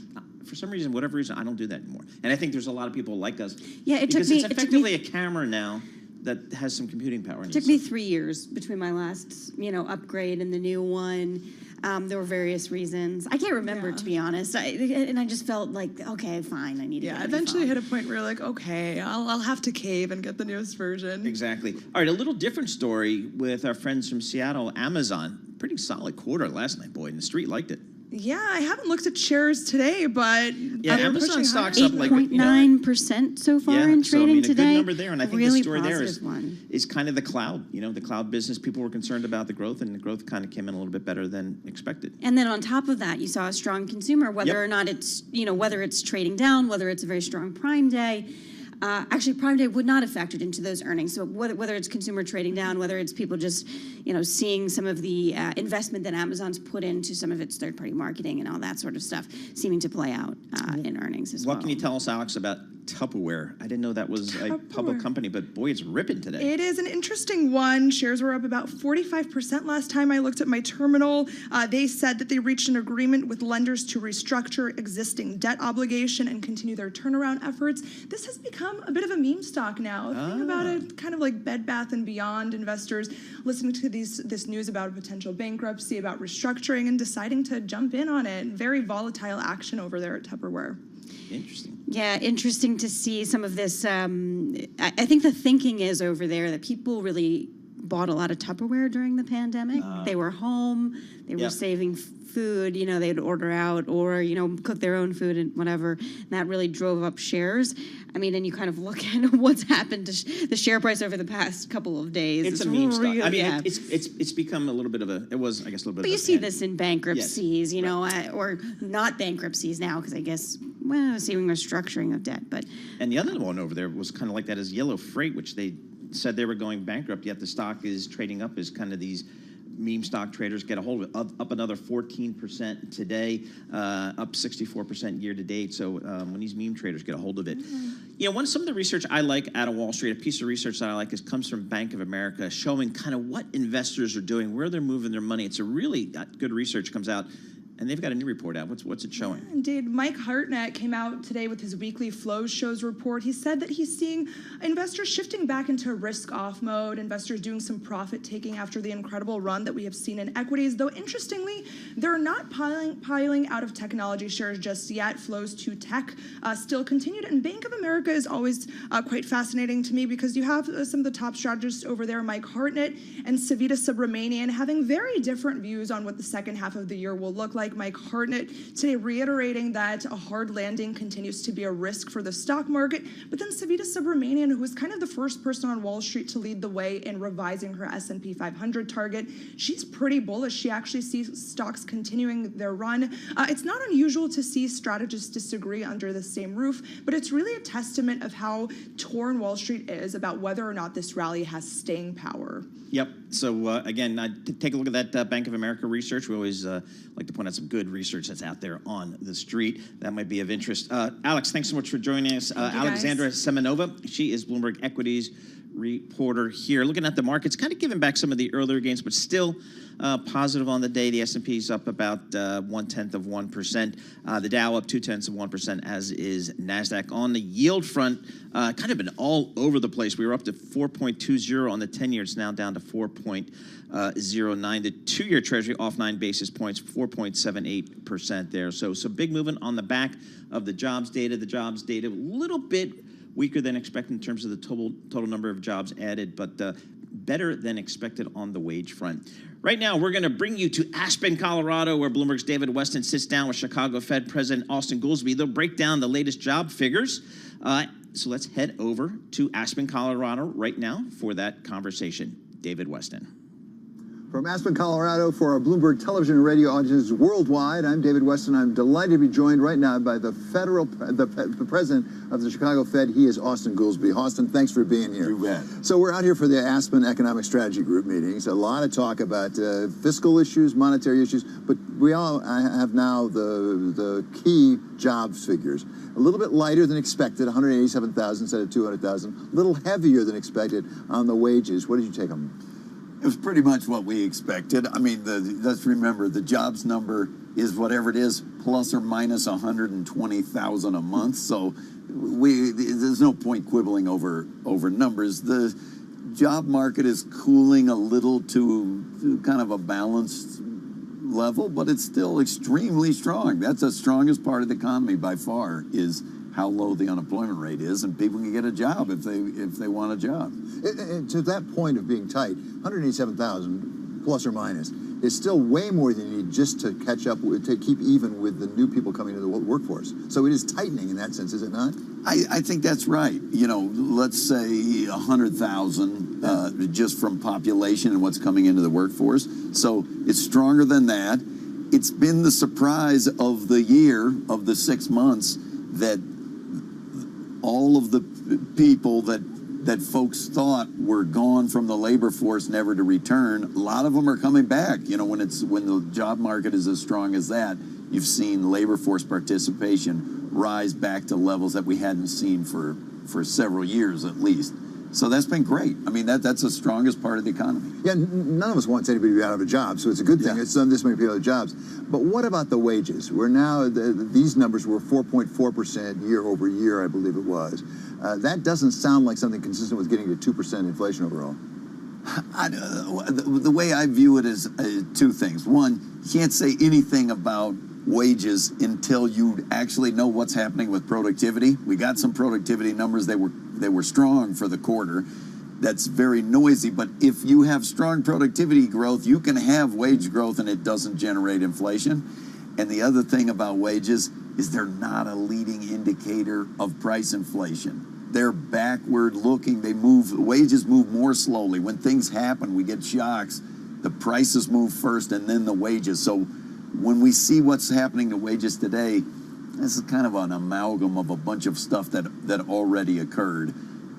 I think if you want to know if you're beating inflation, go watch the inflation. You know, the price series, and especially the new months of inflation in the core. That's really what you want to be watching. What are those numbers telling you right now, particularly goods inflation? Is it a bit stickier than you thought? It has been, but the last couple of readings have been pretty positive. It's important that you raise this goods. Loosely, if you look at core inflation, you got goods, you got housing, you got services, not including housing. And we've much remarked on the stickiness and persistence of services inflation. But we knew that's not where we went wrong over at the end of last year, beginning of this year, with inflation lasting a little longer than we thought. It has been that goods prices, while down, have not gone all the way down to where they were before the pandemic.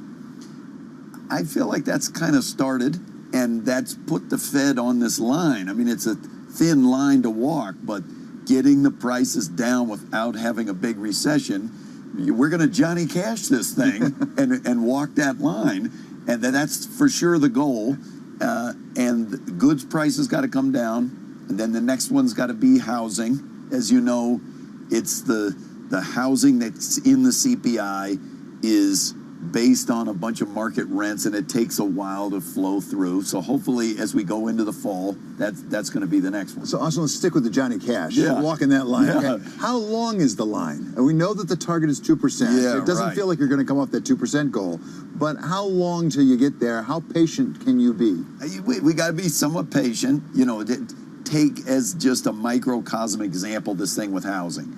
We've seen the market rents coming down, but it takes a while for that to flow through into the, let's call it the average housing prices that are in the CPI, and you just got to be patient. I know everybody wants to say, fine, Bob, we're done. That's not how it works. If you walk the golden path and you walk that line, it's going to take a while. And rather than arguing about the peak rate of how many more rate increases do there need to be, what we should probably start thinking about is that, well, how long does this last that you're going to be at these elevated rates? It's been a 500 plus basis point increase over a relatively short period. If you hold at 5.25, 5.5, 5 and whatever, while inflation goes down, that is a restrictive environment. Holding is increasing restrictiveness in that sense. Austin, let me ask you one other question that came up this week, which is the Fitch rating on the U.S. sovereign debt that took out. Surprised a lot of people, I think.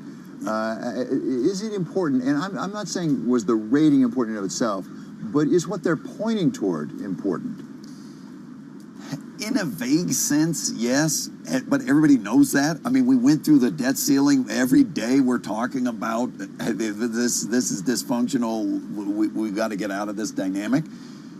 I was around in Washington the last time we went through this downgrade thing. There's a couple of things I don't understand about it. Ultimately, I don't think it's going to make that much difference. This isn't like some obscure stock or bond that nobody knows, and it's the rating agency went and looked at it, so you don't have to. I mean, U.S. Treasury is the most observed market with the most information in the entire world. So I don't know what their motivation was. I'm not gonna guess at that, but I guess I don't see how something else is going to be rated AAA.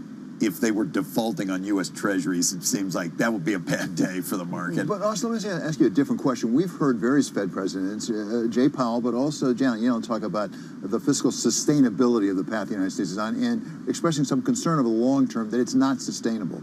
If that's right, what are the consequences of that, and what, if anything, can be done about it?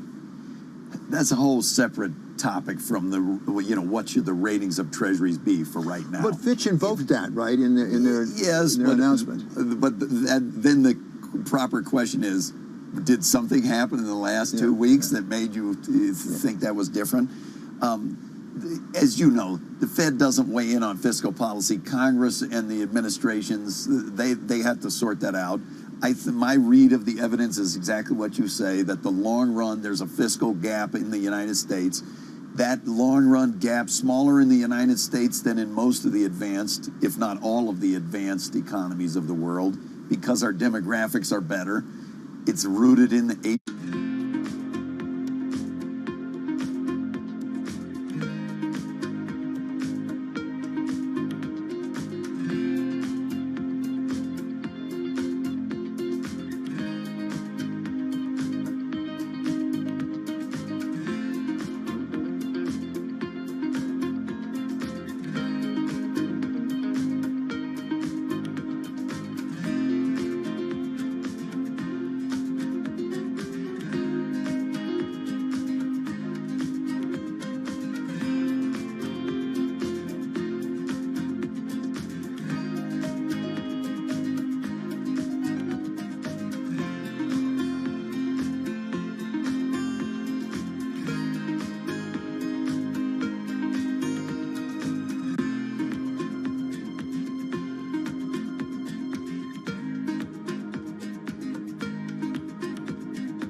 walking the golden path. Bringing inflation down without pushing the economy into recession. So we'll see how the Fed does on that move. Let's get back to the jobs number.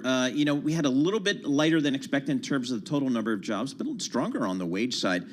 So let's break it down a little bit. We'd like to do that on Jobs Day with Tom Gimbel. He's the CEO at LaSalle Network. Tom, what was your takeaway from what we heard this morning from the federal government on the jobs?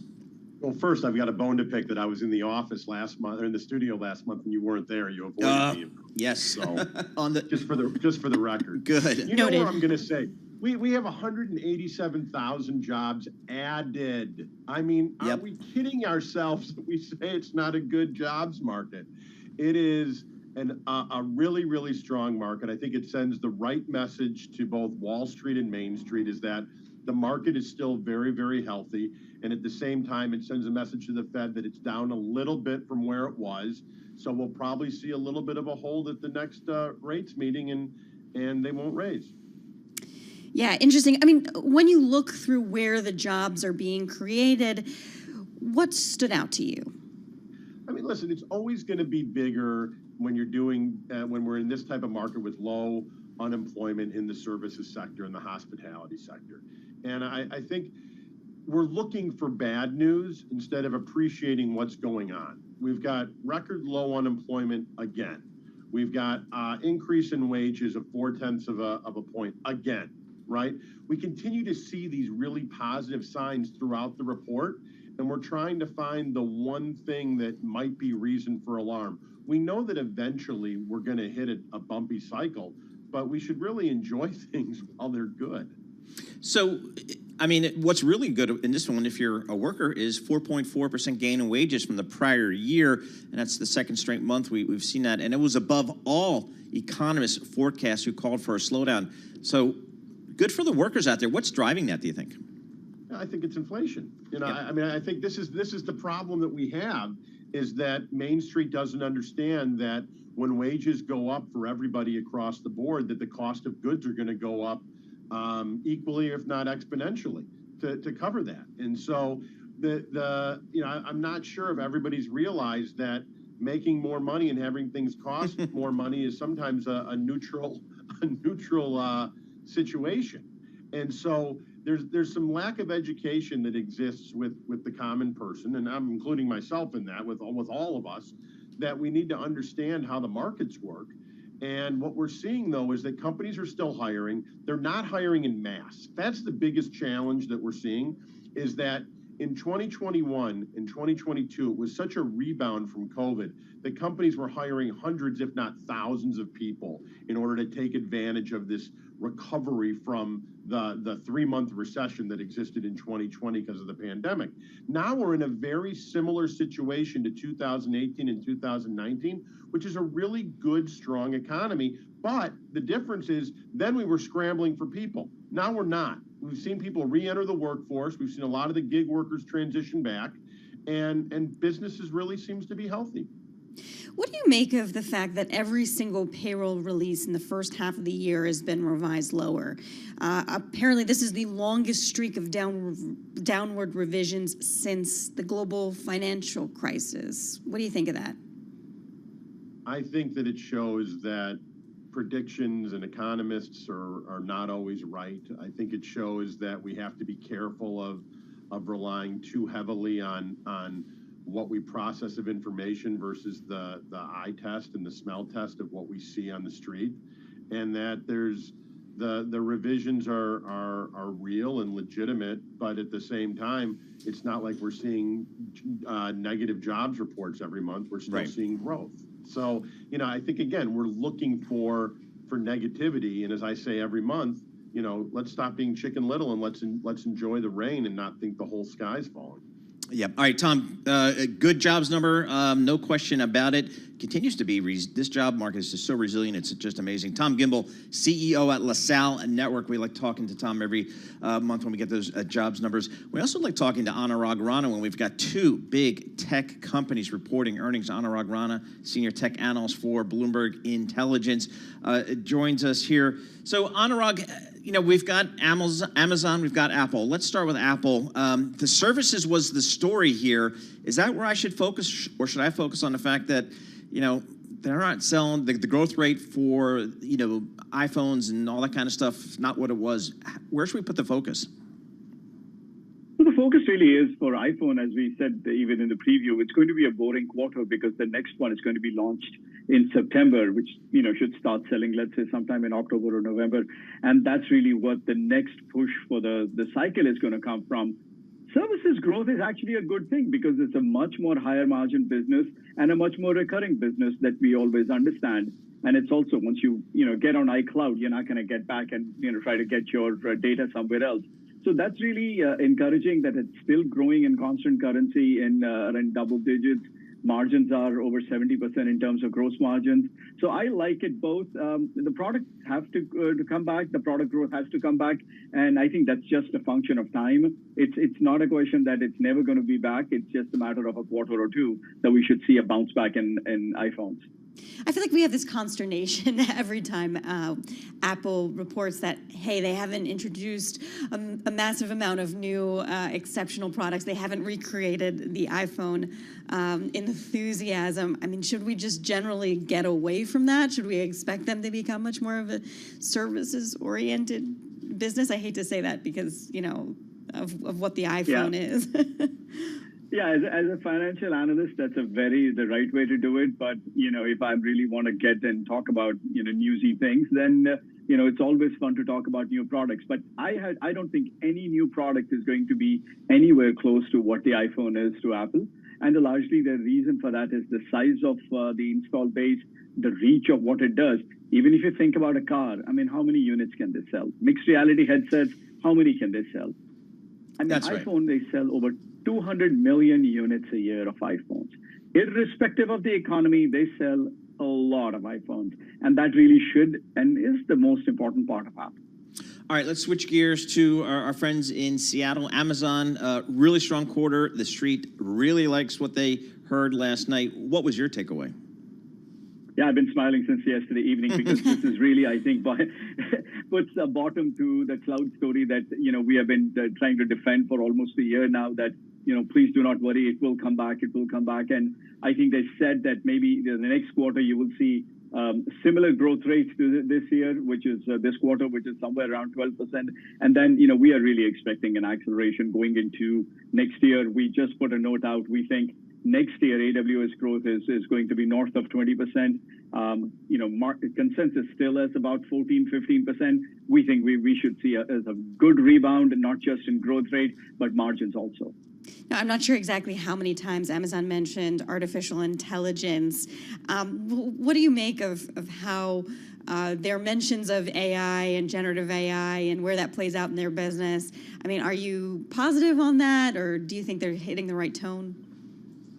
Yeah, I think I was in the minority because I was probably not the only one who was saying that, oh no, AWS is so behind. And I don't believe any of that stuff because at the end of the day, AWS controls the biggest portion of cloud infrastructure, which is the nuts and bolts of what people need to put this particular piece together. They may not have a relationship with OpenAI, but that is not everything. If a company needs to develop a generative AI product in-house where they're going to take their own data, not worry about exposing it to any other outside large language model or any AI model, they're going to build it using cloud infrastructure tools, AWS being the leader among them. Now, it's going to take some time for this thing to really impact growth rates, probably 2 to 3 years. But I really think Amazon is one of the biggest beneficiaries of this trend. All right, Anurag, great stuff as always. Really appreciate getting a few minutes of your time. Anurag Rana, he's a senior tech analyst for Bloomberg Intelligence. Two big heavyweights last night, Amazon and Apple. A little bit of tale of two tapes there. Apple trading off about 3% here, and Amazon up 10%. Big move for Amazon. So get the skinny on what's happening in the world of big tech with Anurag Rana. Right now, let's head down to Washington, D.C. World and National News with Nathan Hager. Paul, Russian opposition leader Alexei Navalny has been sentenced to another 19 years in prison after a conviction on extremism charges. The verdict was issued in a closed hearing inside a strict regime prison outside Moscow. The judge ordered Navalny's new term also to be served in a strict regime prison. President Vladimir Putin's most outspoken critic had already described the decision as Stalinist even before it became official. The latest not guilty plea from former President Donald Trump is reverberating through the Republican presidential race. Trump's calling the January 6 charges political persecution of the GOP frontrunner, and a recent CNN poll shows 69% of Republicans and right-leaning independents don't think President Biden's win in 2020 was legitimate either.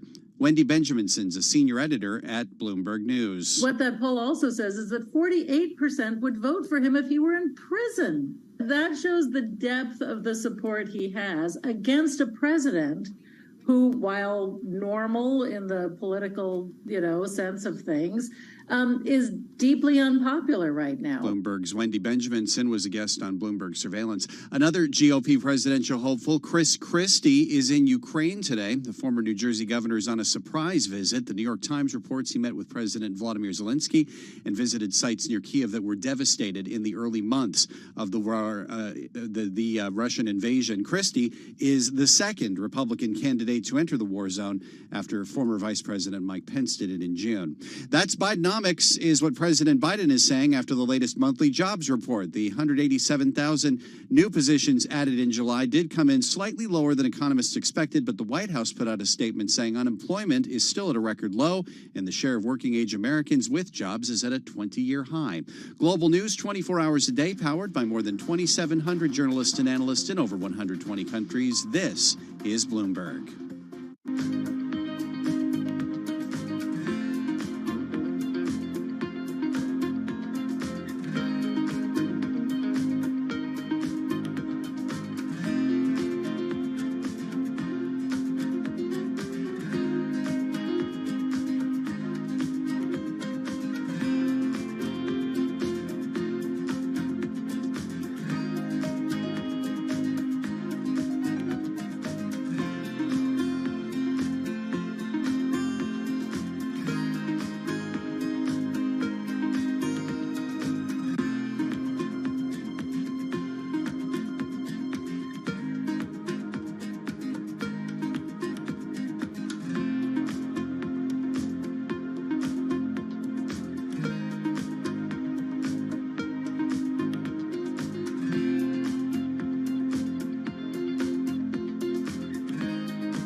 stories, headlines, and breaking news 24 hours a day at Bloomberg.com, on Bloomberg Television, and the Bloomberg Business app. This is a Bloomberg Business Flash. And I'm John Tucker in the Bloomberg Newsroom with this Bloomberg Business Flash. The major stock averages modestly higher. You have the NASDAQ 100 bouncing between gains and losses. The laggards doing some of the damage there include Apple. That was below its 50-day moving average for the first time since January. Also fell below the $3 trillion market cap. And then Fortinet dropping 25%, the cybersecurity company lowering its full-year guidance. Yields right now, they are lower. The more reactive 2-year, that is at 4.8%. That's 7 basis points lower after the jobs report. BlackRock portfolio manager Jeff Rosenberg reacted to this morning's jobs report. Amazon generating strong revenue growth from the core e-commerce business while cutting the pace of spending as well. Right now, Amazon among the most actively traded in the S&P 500. That is up 10%, 10.5%. S&P 500, 20 points higher. That's up 0.5%. The Dow Jones Industrial Average up 199. That is 0.6% higher. And right now, the NASDAQ 100 in the green, up 64 points. That's a rise of 0.4%. And we check the markets for you all day long, right here on Bloomberg Radio. I'm John Tucker, and that is your Bloomberg Business Flash. Simone and Paul. JT, and I'm going to also note, because you and I are big drivers here, WTI crude oil up 0.9%. That would make it if we finish at this level, the 6th straight week of gains in oil. 76 and 9/10 at the Wawa. 376 at 9/10. 376 and 9/10. At the Wawa, Route 36 in Central Jersey, folks, on the shore. That's where we go for our look at gasoline prices. Ben Emmons joins us here, Principal, Senior Portfolio Manager and Head of Fixed Income at New Edge Wealth. He joins us here in our Bloomberg Interactive Broker studio. Ben, we got the employment print today. Tom Gimbel from who's he with again? Yeah, LaSalle Networks. He's our go-to guy on jobs. He just told us in no uncertain terms, that's a great report, so don't try to poke holes in it. Okay, let's assume it. I'm going with it. It's a good report. More jobs are better. Higher wages are better. What does the Federal Reserve, how does it look at a report like today? Yeah, it confirms that the cooling trend in jobs is continuing, and that's what they've been saying, that they want to see that labor market loosen, and the policies doing it. And so I think the heat coming slowly out of the job market is actually underpinning their message that they can bring this rate up to a certain level, keep it there, and then bring that inflation really down to 2%, right? And I think this is another report that sets them on that path to that. Where I want to say that really great interview between David Weston and Goolsby just out, and that was an important line there, where he said he's basically the camp saying, if you take a report like this, we can start thinking about how long to hold that rate, how high. That was an important message to the markets. You saw the markets reacting to that. Yields started to decline a bit, because that means, the Fed can come to the end of the tightening cycle, within the next number of months. Yep. Now, I know that ahead of this, you're a very prolific guy. You put out these morning notes, and your model was looking for a bit more, a bit higher number than we ultimately saw, and in fact, above that 200,000 K. I know this, again, everyone guesses, hashtag NFP guesses, but what was different between the ultimate report and what you were anticipating? Yeah, the one component in that report is that the temp help is declining quite a bit and may not be yet picked up as full employment. And maybe that's what's causing these net revisions to be so negative, that drags on the headline. Because the little model I have is just looking at really important employment data like ISM and ADP and claims. All those numbers are solid, right? And they show just ongoing strength. And I also looked a lot at other surveys out there from the NFIB or from the Association for Construction. That all shows like robust hiring is happening, or there's lots of job openings for construction and leisure, which really boosted, by the way, ADP. So the model is wrong. in that the temporary workers go down because companies are competing for workers so much that. And we just haven't seen that show up. Yeah, that's right. And so is that dynamic that doesn't get captured in that model. Yeah. So Ben, I'm wondering if anything's fundamentally changed about the U.S. labor market here. I mean, are we ever going to get back to the days, not that we want to get back there, but it seems like the Fed would like to see some higher unemployment rate, but the unemployment rate of a 4.5% to 5% print, are we going to see that anytime soon, do you think? So a way how that could happen, Paul, is that more and more people come into the labor force, right? And that is the technicality of that unemployment rate going up. And I was really surprised by the productivity numbers yesterday. They were just really off the charts, and it does indicate that there is a labor surge going on. Now, the labor force participation rates today were a little on the weaker side, were a little down. That may be somewhat seasonal, but it is really showing trends of more people coming in the labor force. So at some point, I do think that unemployment rate gets driven by that dynamic of labor supply increasing for good reasons, right? So people want to come back in the labor force, and I think that's very different than the recession scenario where unemployment rate goes up because of layoffs, right? And then a lot of labor supply out there. I mean, I'm looking at the U.S. labor force participation rate. I just kind of graphed it on the Bloomberg terminal, and just kind of looking from the early '80s through the 2010, it was somewhere between 64 and 66.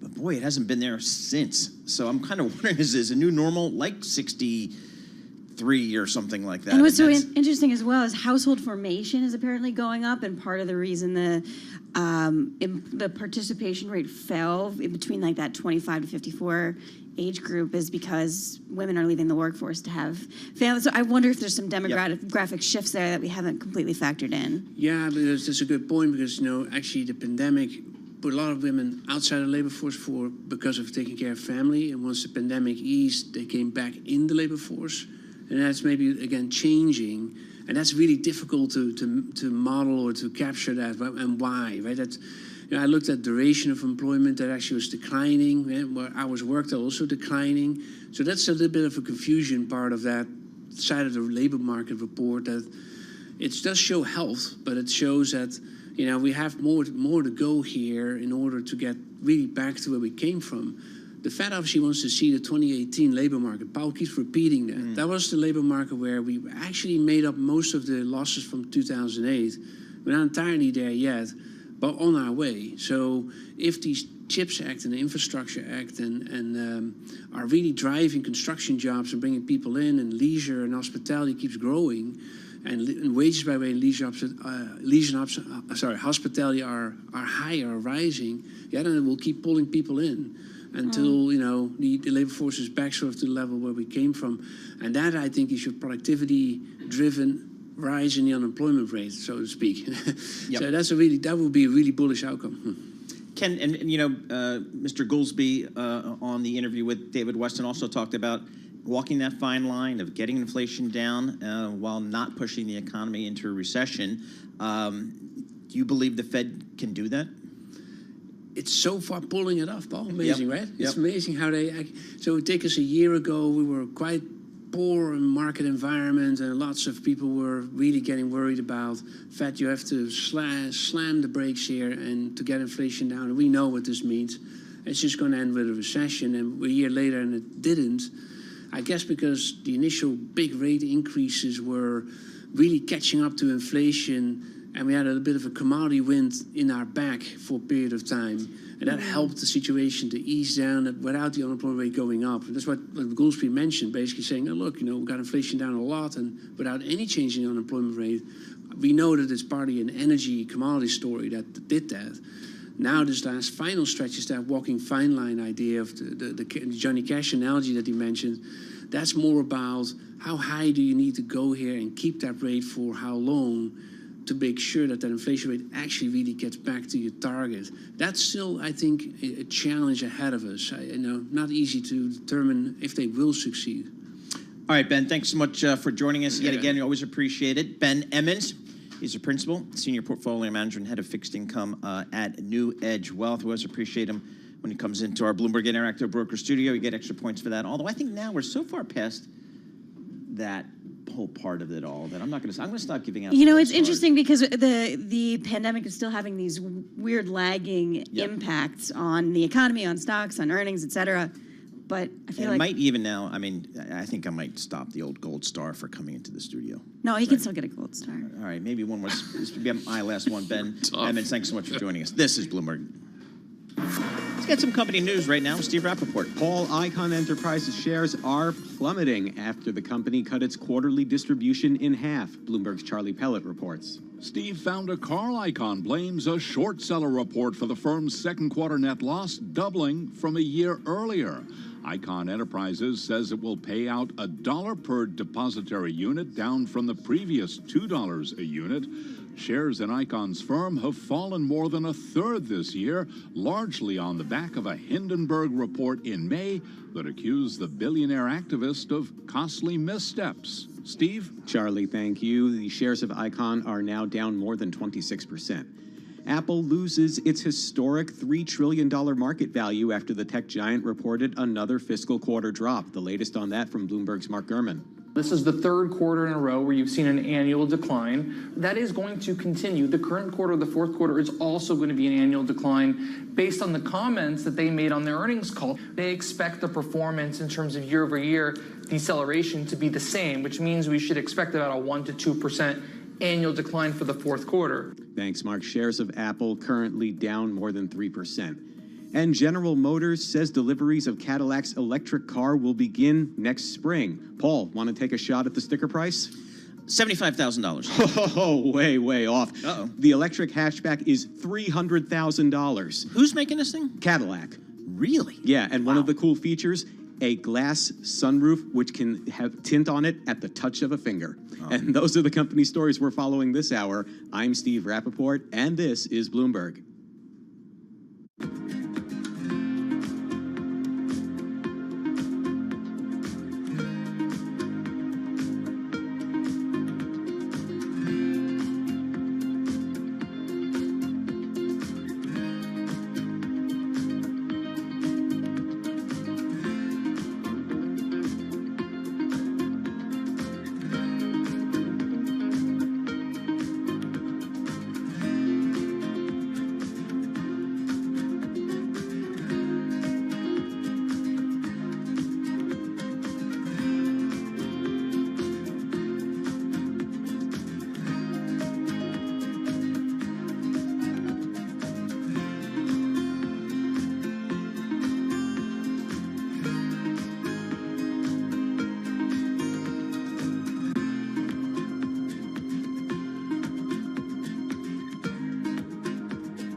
You're listening to Bloomberg Markets with Paul Sweeney on Bloomberg Radio. All right, Simone Foxman, Paul Sweeney here in the Bloomberg Interactive Broker Studio. Solid earnings employment print last night.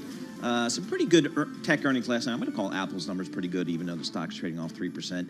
And Amazon had the blowout quarter. So we've got the S&P 500 up 0.5%, NASDAQ up about 0.6%. And again, we're going to call out the yields. They were all over the place. We had the 10-year Treasury at 4.2% at one point today. It's now off 7 basis points, 4.10%. So the market digesting kind of that jobs data. And again, we're going to keep calling out WTI crude because it lifts yet again 0.8%, $82.23 for WTI crude. Right now, let's head down to Washington, D.C. We'll get world and national news, and we'll do that with Nathan Hager. Thanks, Paul. We got some breaking news in the Gilgo Beach murder investigation. A new development there. The district attorney in Suffolk County, Raymond Tierney, says they have finally identified the woman that they had been calling Fire Island Jane Doe. We are here to announce that as part of the Gilgo Task Force re-examination of all the evidence in the case, we were able to identify Fire Island Jane Doe as Karen Vergata, who was 34 years old at the time of her disappearance. DA Raymond Tierney says at this time there aren't any charges in her death. He would not discuss whether they've identified any suspects. Karen Vergata's partial remains were found in 1996 on Fire Island. Bone fragments were later found on Gilgo Beach in 2011. New Jersey's Lieutenant Governor Sheila Murphy will be getting a 3-day state funeral after her unexpected death this week. Bloomberg's Michael Barr reports from New York. Democratic Governor Phil Murphy said that Oliver would lie in state in the Capitol Rotunda August 10th, followed by a similar honor in her home, Essex County's historic courthouse, on August 11th. A funeral is set for August 12th in Newark's Basilica of the Sacred Heart. She died serving as acting governor while Murphy was vacationing in Italy. Murphy cut his trip short and returned to New Jersey. As of today, flags at state buildings are flying at half staff for Oliver and will remain that way for a month. In New York, Michael Barr, Bloomberg Radio. Former President Donald Trump is calling on the Supreme Court to intercede over the multiple criminal cases he's facing during the presidential race. In a Truth Social post this morning, the former president said his political opponent has hit him with, quote, a barrage of weak lawsuits which require massive amounts of time and money to adjudicate. Former President Trump pleaded not guilty yesterday to federal charges tied to the January 6th attack. The company behind the high school advanced placement courses saying Florida won't offer its AP psychology class. That's based on guidance it got from the state saying not to include content on sexual orientation or gender identity. The College Board says the Florida Department of Education has effectively banned AP psychology in the Sunshine State. The state school board's accusing the AP class provider of playing games with Florida students a week before classes start. Global news 24 hours a day, powered by more than 2,700 journalists and analysts in over 120 countries. I'm Nathan Hager in Washington, and this is Bloomberg. Paul and Simone. All right, Nathan Hager, thank you so much. We appreciate it. Simone, it looks like the world of soccer is receiving investments by pretty much everybody across the board, including some famous folks like Tom Brady. But I'm looking at Inter Miami with Lionel Messi. They got a big investment from Ares Management, investing an extra $75 million in Inter Miami CF. Soccer, I don't know what that means. The Major League Soccer club that's riding high following the arrival of superstar Lionel Messi. Do you know what that means? Is it ever going to really take off here? Club football? Yeah, I don't. Well, this is going to be. Well, first of all, I think it already has. I think Major League Soccer is higher. It's better today than it was 10 years ago or 20 years ago, I think. But I don't know. But it's certainly getting some investment here. And Lionel Messi coming to Miami and then getting this investment from Ares Management that they've now invested a total of $225 million in Inter Miami. Yeah, Club Internacional de Fútbol Miami. Oh, my God. That's nice. But anyway, yeah, it's really exciting to see. Also, ticket prices in Inter Miami have gone up extraordinarily. I have a friend who lives down there, happens to live down there. It's $7 to like $250 for a ticket. That's right. But also notably, you know, we broke the news yesterday as well that Tom Brady investing in Binghamton FC? Yeah, Birmingham. Birmingham City as a minority owner. So how about that? And then we had the other guy who's investing over there in England. So everybody's putting their money in the soccer business. I guess it's a good investment. This is Bloomberg.